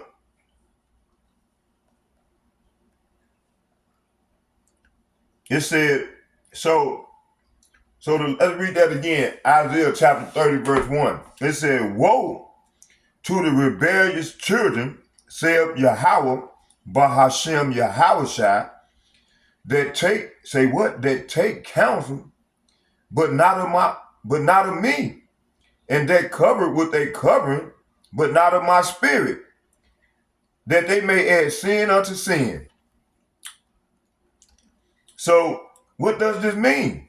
So rebellion is defined by excluding Yahweh Ba'ashem Yahushai from decision-making processes. Human planning multiply sin. Say what? Human plans multiply sin when disconnected from divine direction, like they did in the wilderness in the first Egypt. Them folk wandered in the wilderness for 40 years. And they was about, 50 miles from the promised land. 30 miles, 40 years in the wilderness, man. 50 miles, they were about 50 miles. So the Lord had blinded them, like he's doing these people here in this wilderness. We in the wilderness now. And they don't understand this thing. Y'all bear with me here. I'm gonna pause this for a second. All right, I'm back, y'all. Let's get it. Let's get it. Let me see here.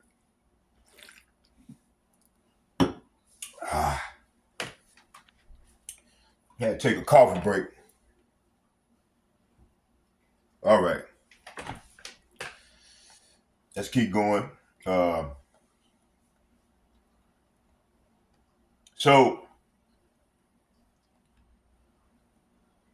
So it said rebellion is defined by excluding Yahweh Hashem, Yahweh Shai from decision-making processes.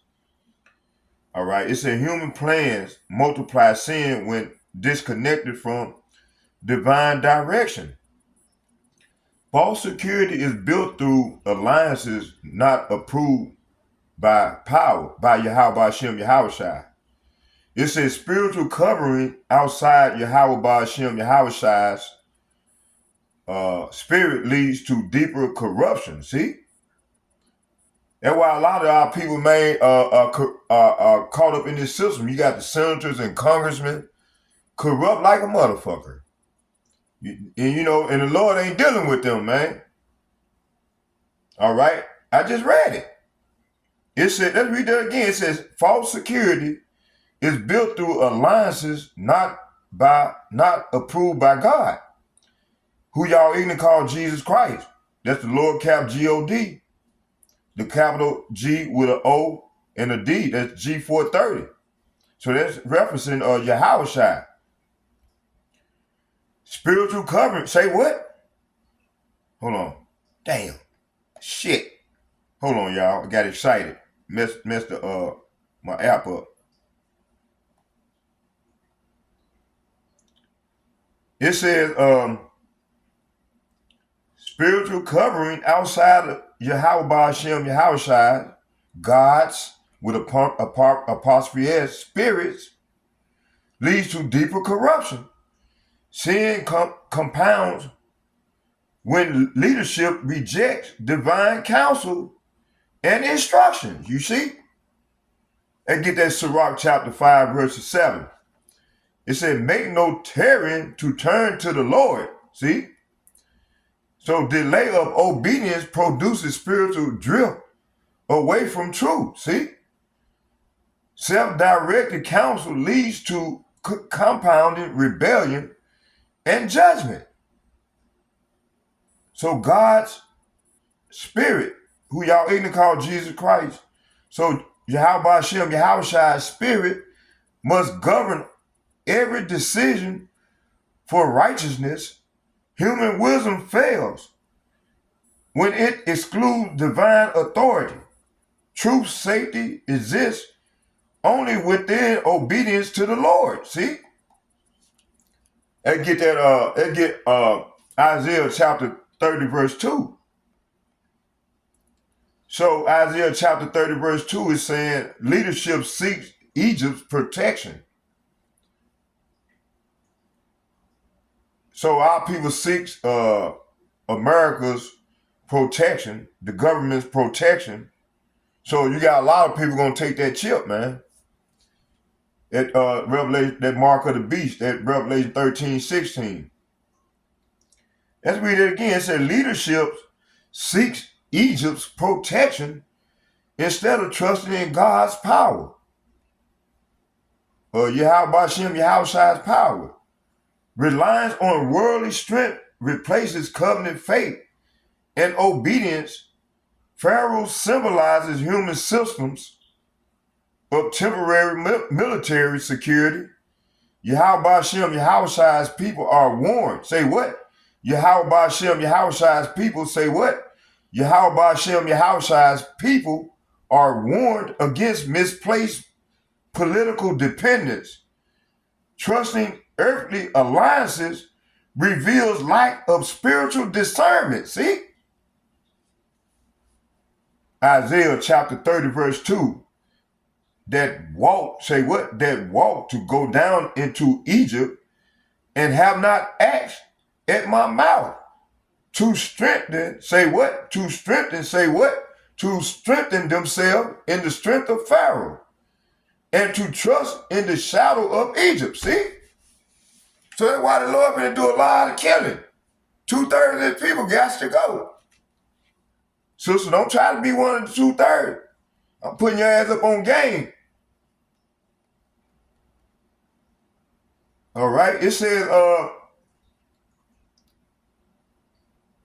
seeking Egypt represent dependence on unstable worldly systems. You got these people talking about, man, let's wait on the Democrats to get crazy. They gonna do the same thing.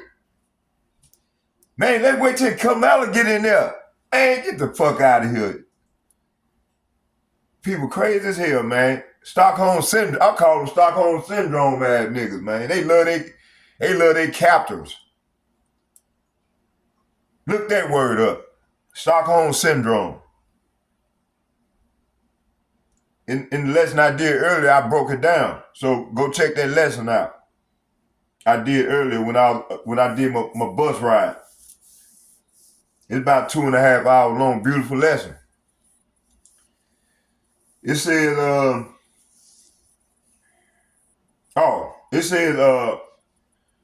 to walk to go down in Egypt and have not asked at my mouth to strengthen themselves in the strength of Pharaoh and to trust in the shadow of Egypt. So seeking Egypt represent dependent on unstable worldly systems. Yahweh Hashem, Yahushua is ignored while human alliances are prioritizing for safety. Pharaoh's strength symbolizes temporary and unreliable human protection. All right. It says spiritual failure occurs when divine counsel is not sought. Trust misplaces in man leads to inedible disappointment. Wisdom of Solomon chapter 14 verses 3. But thy providence, O Father, governeth it. So Yahweh Hashem, Yahushua's providence must govern all decisions. Talking about with his people, all decisions and direction. So human strength cannot replace divine protection and guidance. Worldly systems offer only temporary security and assurance. True deliverance comes, say what? True deliverance comes only through seeking the Lord. Faith requires dependence on God, who y'all ignorantly call Jesus Christ, rather than nations. All right? Let me go cut this air out, man, in the living room. The air getting back here, it's getting cold as hell in here.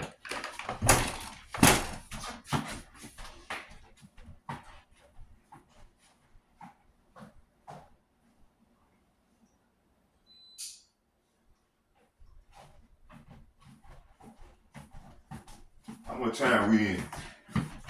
We're gonna get let's keep going.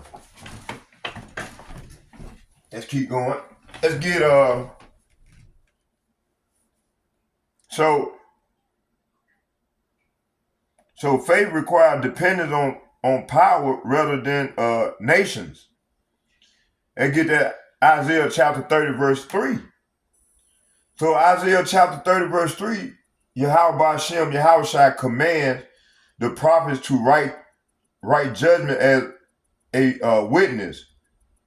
All right.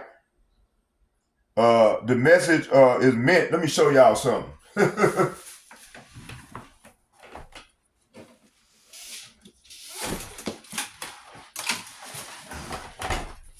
This is just some of it. Command. Command. Breakdowns. Breakdowns after breakdown. It's a command. Breakdowns. Breakdowns after breakdown. See? It's a command. Dicks. This is about 5 years worth right here. You see? You see? Now they ain't playing this thing. You see? Oh, praise to Yahweh, Bashir, Yahushua, Bashir. But now we got AI, so when they cut the AI, I can go back to my book. Hold on. Damn, this thing don't want to close up, boy. So the Lord commanded us to put this stuff down in writing on a book. This is a book right here. This is my big book. You see? God damn. Gotta take some of this stuff out. Come on now, don't do this to me. Hold on. All right. Yeah, there you go. I gotta give me another one of these things here, y'all. You see? It's the big book. Said right in the book.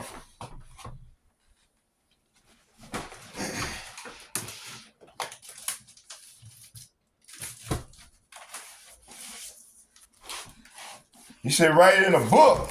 There go another. That's about 4 years worth. You see? Bam.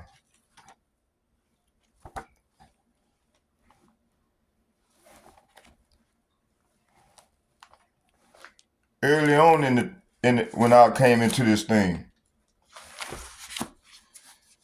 That's another one. I got about 2 more of these down there in my little library. You see?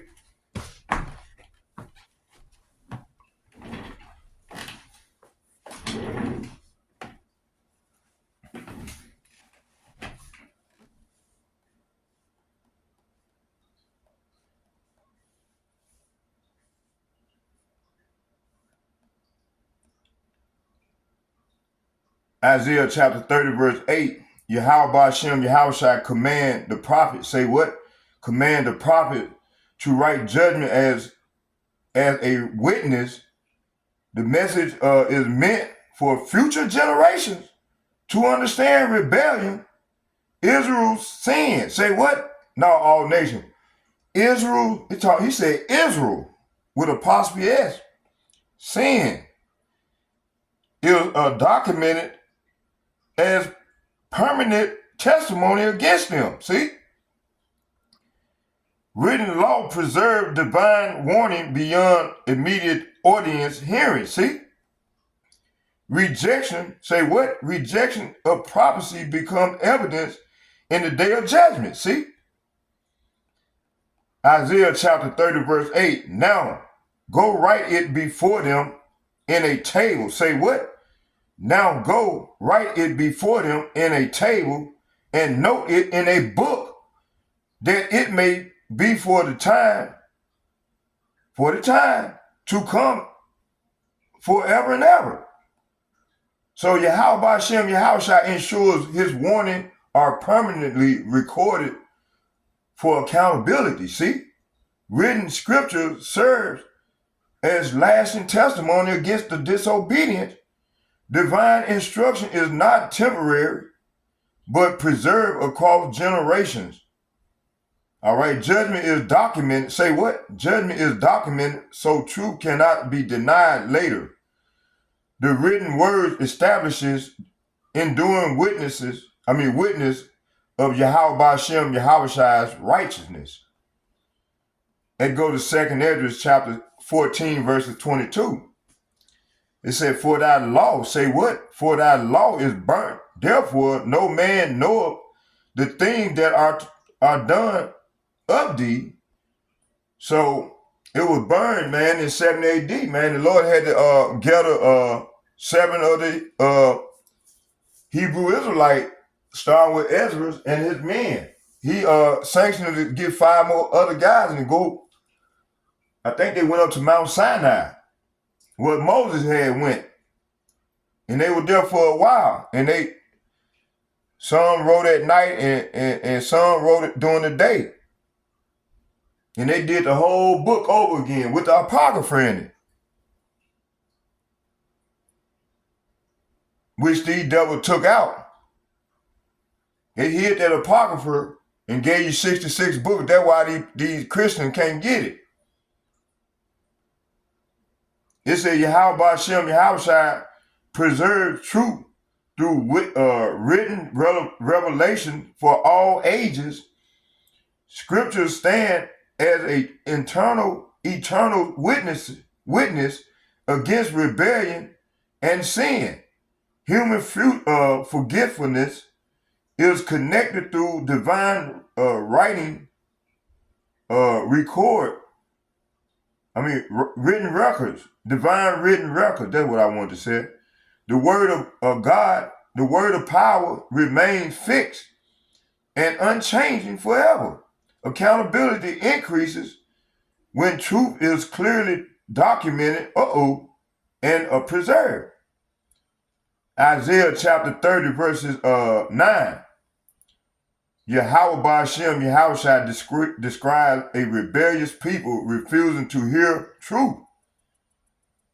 They reject instruction because they prefer deception and comfort. Spiritual corruption is rooted in willful rejection of God's word, of Yahweh Ba'ashem Yahushua's word.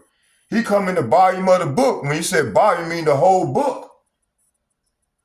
Truth, say what? Truth becomes offensive when hearts the hearts represent your mind, are already hardened in sin.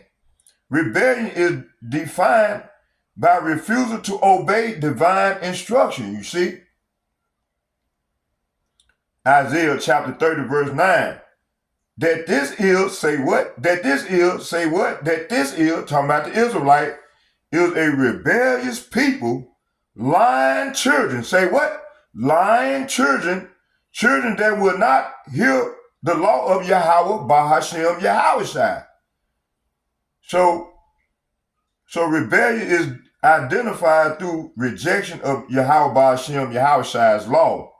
Lying indicates distorted of truth to justify disobedience. So our people want to hear that smooth shit. You know, I'm just street talking. They want to hear that smooth shit. But I ain't got nothing smooth to give you. I'm going to give you the truth. It's a refusal to hear shows hardened spiritual condition within people. It's a Yahweh Ba'ashem Yahushua's law is the standard. Say what? Yahweh Ba'ashem Yahushua's law is the standard they deliberately ignore. They let it go in one ear and come out the other and resist. So sin deepens when truth is consistently rejected and ignored. See? Let's get Baruch chapter 4 verses 1.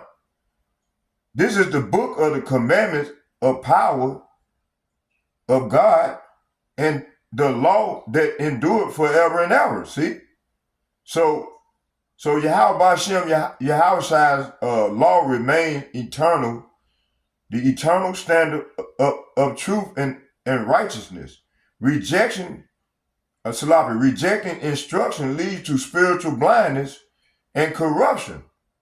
Truth does not change even when people refuse it. Rebellion is revealed through persistent refusal to obey. Only obedience restores alignment with divine instruction. Let's get Isaiah chapter 30 verse 10. So people demand smooth messages instead of confronting truth directly. They prefer comfort over they prefer comfort over correction from prophetic instruction. False prophets say what? False prophets say what? False prophets coming in out of the Catholic Church, the Baptist Church, the Jehovah's Witness, the Methodists, all these harlot houses. The Lord called them harlot houses, which he finna ready to come and destroy. And even the mosques. It said everything outside of this law, of this book, it's not real. You think the Lord gonna put Islam right there with his law? Come on, man. Y'all got to be crazy, man. And these people, man, the Lord said he's gonna restore these nations, but they're gonna be forced with a rod of iron to obey the Lord's law. And we're gonna be their teachers. The law's gonna be in us. We're gonna be the real judges of the earth. And we're gonna have to teach these heathen the law of the Lord in this world to come. It said people demand smooth messages instead of confronting truth directly. They prefer comfort over correction. I got excited. It said They prefer comfort over correction from prophetic instruction. False prophets are desired because they remove conviction of sin. Truth is rejected when it exposes moral failure and weakness. Spiritual blindness grows when correction is replaced with lies. See? Isaiah chapter 30 verse 10, which say to the seers, see, we the seers. It said, which say to the seers, see not. Say what? See not. Say what? See not. And to the prophets, prophesy not unto us right things, speak unto us smooth things. Prophesy lies or prophesy deceit. You see? So people reject, they be want to hear that smooth shit. They be want to hear those smooth things. So people reject truth when it challenges their sinful lifestyle. They prefer deception that comfort rather than truth that corrects. Prophets are pressured to compromise messages for acceptance sake. Man, you're not gonna get that from me. I'm giving you what it is. Hey, me and the elder apostles and the people on down as myself, man, we're gonna give you what it is, man. That truth. That's why the Lord, he handpicked people, man, to fulfill his will. He get people that ain't gonna be compromised, ain't gonna go in the other room and take bags and shit. All right. It said people reject truth when it challenges their sinful lifestyle. Are we not seeing this in Israel? In the heathens? They prefer deception that confront rather than truth that corrects. Prophets are pressured to compromise messages from acceptance sake. Spiritual rebellion seek validation instead of repentance and change. See? Truth become unwanted. Say what? Truth become unwanted when it demands accountability and correction. Let's get 2 Ezra chapter 5 verses 8. There shall be confusion also in many places. Hey, are we not seeing this? Now they finna shut the word down. They finna make a offender of the law, which is this word. It said, rejection of truth produces spread spiritual confusion among people. Comfort-based religion replaces obedience to Yahweh Hashem Yahweh's righteous standard. False messages increases when truth is no longer desired. Correction is necessary for repentance and spiritual restoration. All right. It said only truth leads to the real transformation and deliverance. So that's what you want, sister. Let's break down Jeremiah chapter 49 verses 7.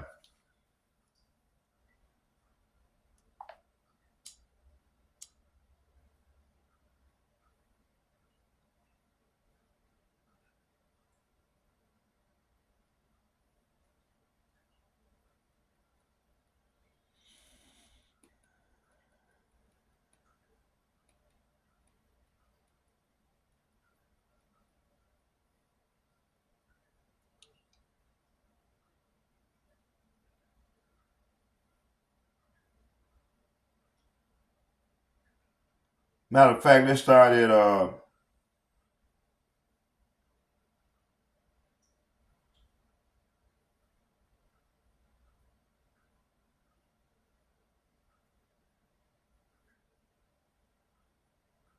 let's get Jeremiah chapter 48 verse 43. And it reads, okay. It said, a trap is laid for the defiant nations who have exalted themselves above the true heritage of Israel. See, you talking about the elites. So, sister, the Lord got their ass set. Their ass is set for judgment. The Lord is laying a snare for these people. I'm reading it to you right now. Stop letting it go in one ear and go out the other. It says, Jeremiah chapter 48, verse 43. What does Jeremiah chapter 48, verse 43 says? It means, it said, a trap is laid for the defined nations. Okay, all these nations that conspired against Israel in Psalms 83, who have exalted themselves above the true heritage of Israel, which consists of the Negroes, the Latinos, and the Native Americans, along with these speckled birds. The speckled birds are the people that look like the other nation, but they Israelites. They seed line go back to Abraham, Isaac, and Jacob from their father's side, not their mother, the father. All right. It said escape becomes an absolute impossibility as one judgment transitions seamlessly into the next phase of divine execution. See, the Lord is ready to execute judgment on these devils. Why you think they moving and going to their bunker? They know the Lord is ready to come after their ass. It said the proud, say what? The proud who manage to avoid the initial terror will find themselves ensnared by the unexpected pitfall of the landscape. Those who leap out of the pits will find themselves captured by a tightly woven net.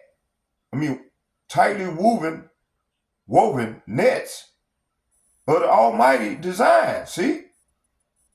The sovereign decree of Yahweh Ba'ashem Yahushua establishes that the year of visitation has arrived for Moab complete overthrow. See? So even to get all these nations, man, Moab is China. It said, Jeremiah chapter 48, verse 43, fear, it said, fear and the pit, say what? Fear and the pit and the snare shall be upon thee, O inhabitant of Moab, saith Yahweh. See? Supporting precept, let's go to 2nd Ezra chapter 16, verse 7 through 9. May one turn back an arrow, say what? May one turn back an arrow that is shot of a fierce archer. That's talking about, that sound like ICBM missile play. Them nukes. It said, the mighty Lord, Yahweh Ba'ashem, Yahushua, sendeth the plagues. And who is he that can drive them away? A fire shall go forth from his wrath, and who is he that may quench it? See? So this precept outlines the absolute inescapable progression of judgment that Yahweh Ba'ashem Yahushua brings upon these heathen. The heathen. The sequence of fear and the pit and the snare illustrates a multi-layer net of tribulations, you see? Where escaping one disaster only drives the target directly into the next, see? Moab represents a proud people who live at ease and magnify themselves against the Most High. It showed that no amount of worldly preparation can outmaneuver divine wrath, see? So when the initial terror Pakad strikes, it causes panic that blinds the population, driving them headlong into hidden pitfalls, see? The Pachat, okay, of their environment, see? For those, it said, for those few who possesses the strength of or luck to climb out of the pit, the snare, the Pak, is already waiting to snap shut upon them. These threefold cord of judgment ensure that the collapse of the proud is total, leaving absolutely no loophole, safe haven, or strategic exit when the year of their visitation is called. See? So the Lord, hey, you see, sister, so don't even trip. Don't trip. Okay, let's go here.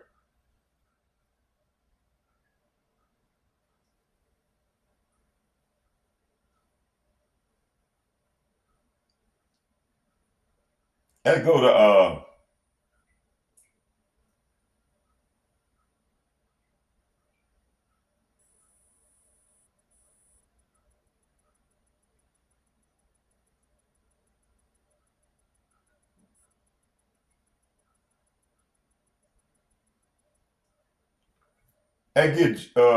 let's go straight to the point. Cause I want to close this off at 2:30. Let's get Jeremiah chapter 49 verses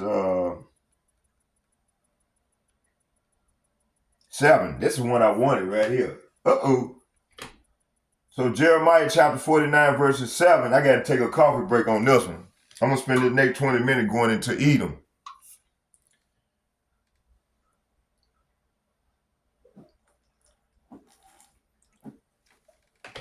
All right, let's get it. So Jeremiah chapter 49 verse 7. The Lord, divine wisdom, the Lord cherished wisdom.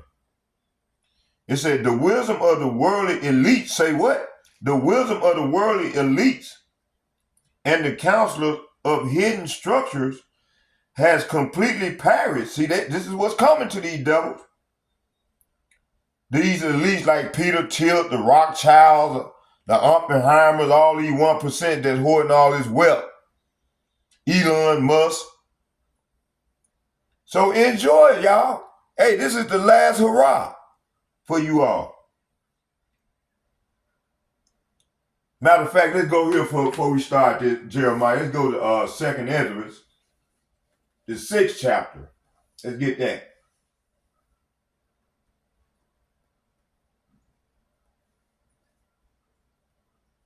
Let's get that real quick.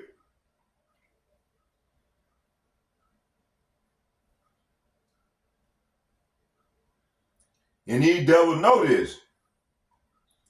Why you think they going in a honeycomb hideouts? Cause they scared, man, of the King of Heaven, man. I mean, the King of Israel, man. Even set up his new world order. That's why he said, why do the heathen rage and imagine a vain thing? Okay? So it said, 2nd Ezra chapter 6 verses 7 and 8. So creation is rooted in divine command and absolute authority of Yahweh Hashem Yahushua establishes order through spoken decree before time unfolds. See? The separation of realms shows structured cosmic design. See? You know, these people, they'll come with that John 3:16. And John 3:16 is the cosmos, talking about an orderly arrangement. And it's talking about this Israelites. Not know everybody. Everybody ain't gonna be saved. You got these unlearned ass niggas in these churches, man. They don't even know the Bible, man. John 3:16 is talking about the Israelites. It's an orderly arrangement. And it's dealing with the cosmos. When you look that word cosmos, go look it up. And look up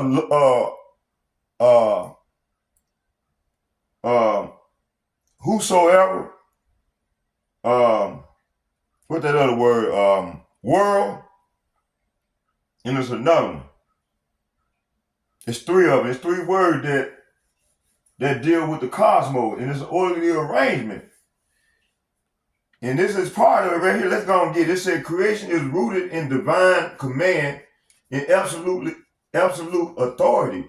Yahweh Hashem Yahushua establishes order through spoken decree before time unfolds. The separation of the realms shows structured cosmic design purpose. See? it said all existence depends upon obedience to Yahweh Ba'Shem Yahweh's spoken will. Heaven and earth operate under appointed divine boundaries established, see, from the time beginning. 2nd Ezra chapter 7, 6 verses 7 and 8. It said, then answered I and said, what shall be the parting asunder of the times, and when shall the end of the first and the beginning of it that followeth? See? And he said unto me, from Abraham unto Isaac, and when Jacob and Esau were born of him, Jacob hand, say what? Jacob hand held first the heel of Esau, see? So Jacob is holding Esau heel, pulling his heel down, man. Pulling this nigga down, you see? So Yahweh Ba'Shem Yahweh reveals order in time through generational prophetic markers, see? History is structured around covenant lineage and divine purpose. Jacob and Esau symbolizes prophetic division within nations. Time unfold according to Yahweh Ba'Shem Yahweh predetermined. Say what? Yahweh Ba'Shem predetermined design and counsel. Divine revelation connects history to spiritual meaning and order. That gives Wisdom of Solomon chapter 11 verse 20. But thou hast ordered all things in measure and number and weight. See? So Yahweh Ba'Shem Yahweh govern with precision, see? And intentional structure always. Nothing in history occurs outside divine measurement and order. Covenant lineage, say what? Covenant lineage reveal prophetic meaning behind world events. Yahweh Ba'Shem Yahweh plan unfolds through appointed generations and seasons. All things operate under divine wisdom and sovereign control, see? I hope you're listening, sister. I hope you're listening. You see? 2nd Ezra chapter 6 verse 9. Let's get it. Esau represent opposition. Say what? Esau talking about these elites. Side with these elites. And them that's under, they all Edomites.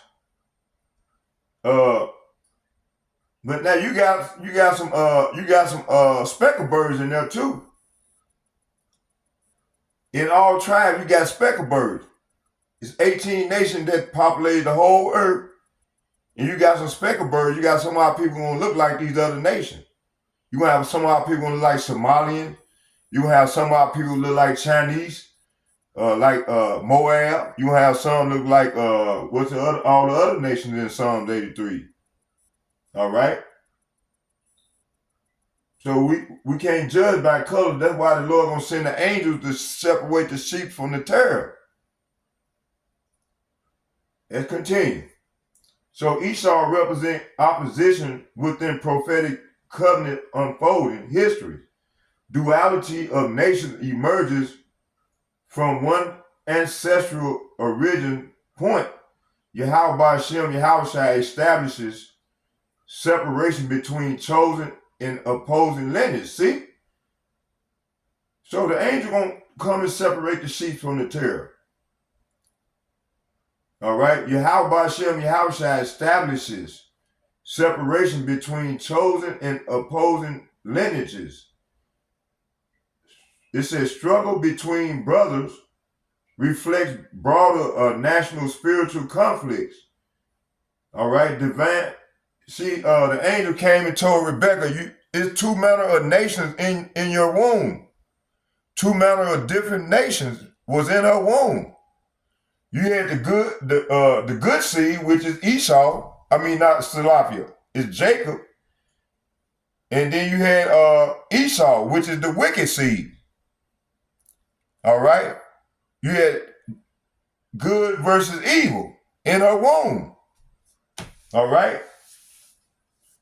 It said Esau represent opposition within prophetic covenant unfolding history.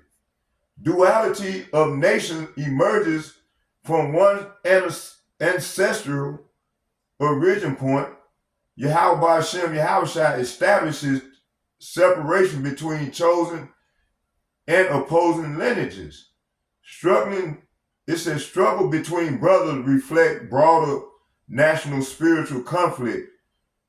This is what we're seeing right now. It said divine purpose works even through conflict between peoples. 2nd Ezra chapter 6 verse 9. For Esau, say what? For Esau is the end of this world, and Jacob is the beginning of it that follows. See? So two destinies are established through divine covenant separation. Esau represents completion of the current order and system. All right, Jacob represents the future inheritance which this devil trying to steal back. And continuation of Yahweh Hashem Yahushua's kingdom. History is divided between ending dominion and beginning promise. Yahweh Hashem Yahushua determines both conclusion and renewal of the world ages. See, we're at the end of an age, an end of an eon, or aeon. All right? Let's go to 2nd Ezra, the 7th chapter, and let's get verse 11. For the world is made up for many, but the world to come for a few. See? So the Lord is gonna be a remnant, man, gonna survive this thing. So this next world gonna be for a few. So try to be the few, sister. So Yahweh Hashem Yahushua control both ending and beginning of world ages. Covenant determine who inherit future kingdom and promise. It said present systems are temporary under divine prophetic timelines. It said transition between ages is fully governed by the Lord. Only Yahweh Hashem Yahushua define end and renewal of creation histories. Okay, point blank. Period.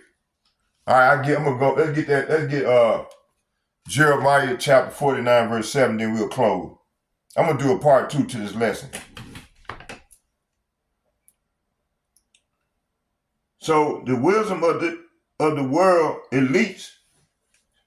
See, they trying to come up another way. They trying to offset Bible prophecy. And the counselors of the hidden structure has completely perished. See, this is what's coming to these devils.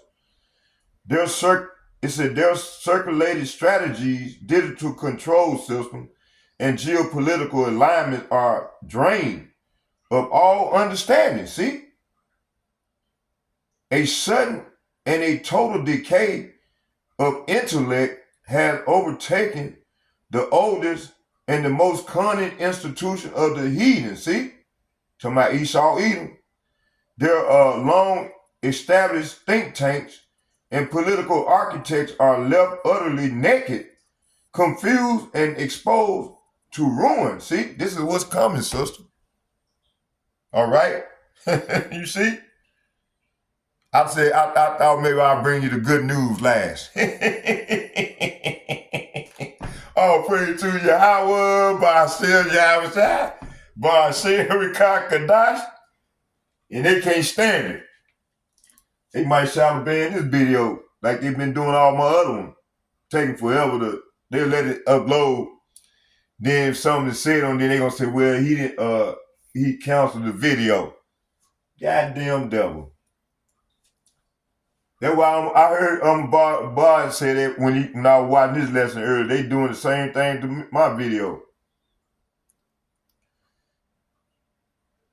Okay, so geopolitical alignment is drained of all understanding. A sudden or total decay of intellect has overtaken the oldest and most cunning institutions of the heathen, their long-established think tank and political architect are left utterly naked. This is what's coming. Confused and exposed to ruin.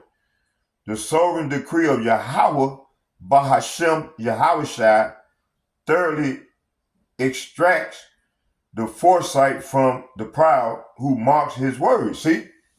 So don't be one of the ones, sister, to mark his word. Cherish it. All right? Because the Lord done raise his prophets up. We're back from the days of old. Pursuing Malachi chapter 1, verse 9. Read that. Not Malachi, I mean Ecclesiastes chapter 1, verses 7 through 9. Read that. Concerning Edom, thus saith Yahweh, Bahashem Yahushua of hosts, of heaven's army. Hosts mean heaven's army. Is wisdom, say what? Is wisdom no more in Tema? Is counsel perished from the prudent? Is their wisdom vanished? Hey, are we not seeing them make mistakes after mistakes? Mistakes after mistakes? All right. And go to Obadiah chapter 1, verses 8 and 9. Shall I not in that day, saith Yahweh, even destroy the wise men of Edom? Talking about Esau, Edom, the so-called white man. This nigga ain't white, he's red. And the understanding out of the mouth of Esau and the mighty men of Teman shall be dismayed to the end that everyone of the mount of Esau may be cut off by slaughter. Hey, this is what's coming. This is their judgment. You see?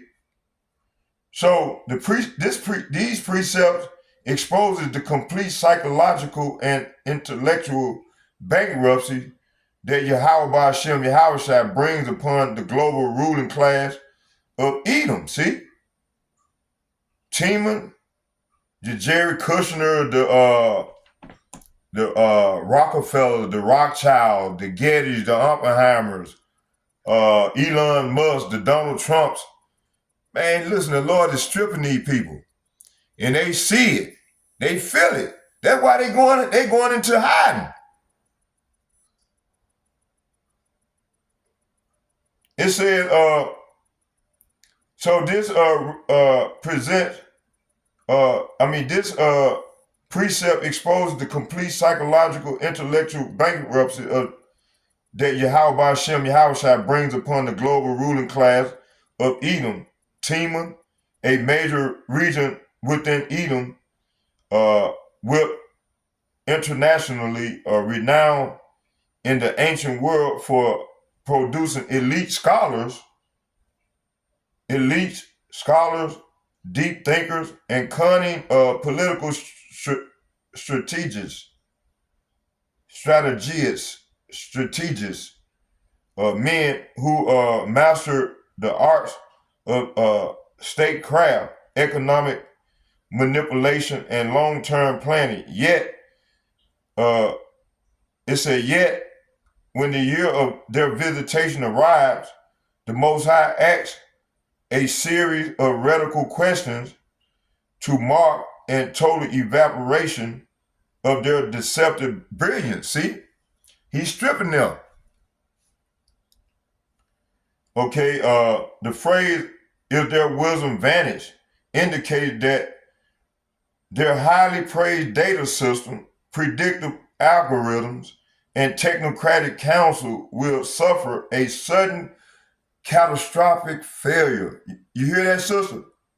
Let me say that, let me read that again. Their technocratic councils will suffer a sudden catastrophic failure. The very structure they are built to monitor and manipulate the global populace will become useless, leaving their most prudent planners completely blind to the traps falling upon their own heads. By stripping Edom of its intellect, kings, all right, ensure that their technocratic, intellect before executing physical destruction. The kings, it said the kings of the kings, it said the king of kings ensures that their technocratic towers and global design are utterly exposed as foolishness when divine timeline reset the earth. So, hey, that shit ain't gonna work. Let's finish watching the rest of this video. Let's hear some more of this sister, and then we're gonna close with a prayer. Let her spit out some more madness. I hope she watching my video and get it.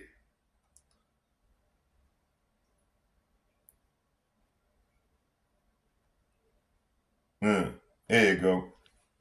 We use NetSuite every day because it's the foundation and the fabric of all of our processes within. I just read their judgment, sister.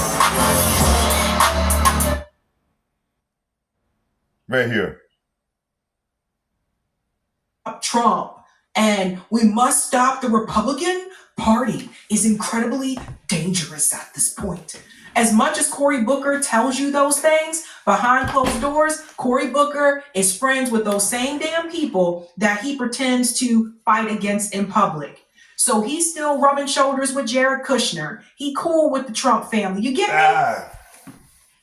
This wasn't supposed to get out. I'm let her go spread out her madness. You weren't supposed to know about this. This is supposed to be a secret. This is my girl. The world is a motherfucking stage. Hey, she get like me, boy. There's Larry Summers at the bottom here, former president of Harvard University. That one don't surprise me. He does not. Brett Stevens, who's a columnist with the New York Times. I see a couple of New York Times people up in here. This is explaining some things. They're all working for the establishment. And you know what else I noticed a lot of these people have in common? A lot of them seem to be Zionists. Well. A lot of them used to be a lot of them seem to be Zionists, from what I can see. And then when we go back here, I think there's one more. Yeah. Look at this. Astro Teller, captain of Moonshots. Of course, Peter Thiel. It's his group. You have Nick Thompson, who's the CEO of The Atlantic. I mean, this says a lot. This says a lot. I think Cory was on the first page, if I remember correctly. You go back, there's so many people here. But I'm glad they squeezed it all in here. There it is right there. Cory Booker right underneath Sarah Bond. So the president of Xbox and Microsoft is also doing this. It was about a couple more minutes and y'all we're gonna close with prayer. Attia, the physician, the same physician that was in the Epstein files. So everybody see this, ladies and gentlemen? Yeah. It's one big club, and we're not a part of this club. Now, I want to tell you about the Joseph Gordon-Levitt thing, because see, he reminded me. Silicon Valley says Joseph Gordon-Levitt and Senator Cory Booker were revealed to be associated with Dialogue, and it goes on to say, most of the media is leaving these guys off their list, and I wonder why. I noticed that too. That's why I said no. We That's go enough. through Let's it. go. Yes. Let's go and close Friendly with a prayer. reminder. Let's go and close with a prayer. Y'all want to see the rest of the video? Here go a page right here. I'm ready to watch the brotherhood. Watch the brothers get it in. So there go a page right there. If y'all want to watch the rest of the video. All right, let's get a prayer in. Facing the east, Barakatah Yahweh, Barakatah Yahweh Shai, Barakatah Yahweh, Barakatah Yahweh Shai, call Layim Yahweh, Bahashem Yahweh Shai, Bahashem Bekar Kadash. All heaven and praise and honor and glory go to Yahweh, Bahashem, coming in the name of Yahweh Shai, Bahashem, coming in the name of Bekar Kadash, the Holy Spirit. So, second, I would like to say double shouts and double honor to all the elder apostles and bishops of GMS who rule well. And third, I'd like to say shalom to all the like-minded men on down to myself that pushing his word in truth and sincerity and calling on the Lord and exalting the Lord, the Father and the Son's name in truth. I say shalom, shalom, shalom to you all. And fourth, I like to say shalom, shalom, shalom to all the like-minded sisters that's returning and coming back to their power and acknowledging this truth and making a change and teaching the other young women how to be women and be there for their husband and honor their husband. Like we honor our father, that's a sign of being obedient when you honor your husband. So with all that being said, may your house and the kids and teaching the younger kids, the younger women and the kids.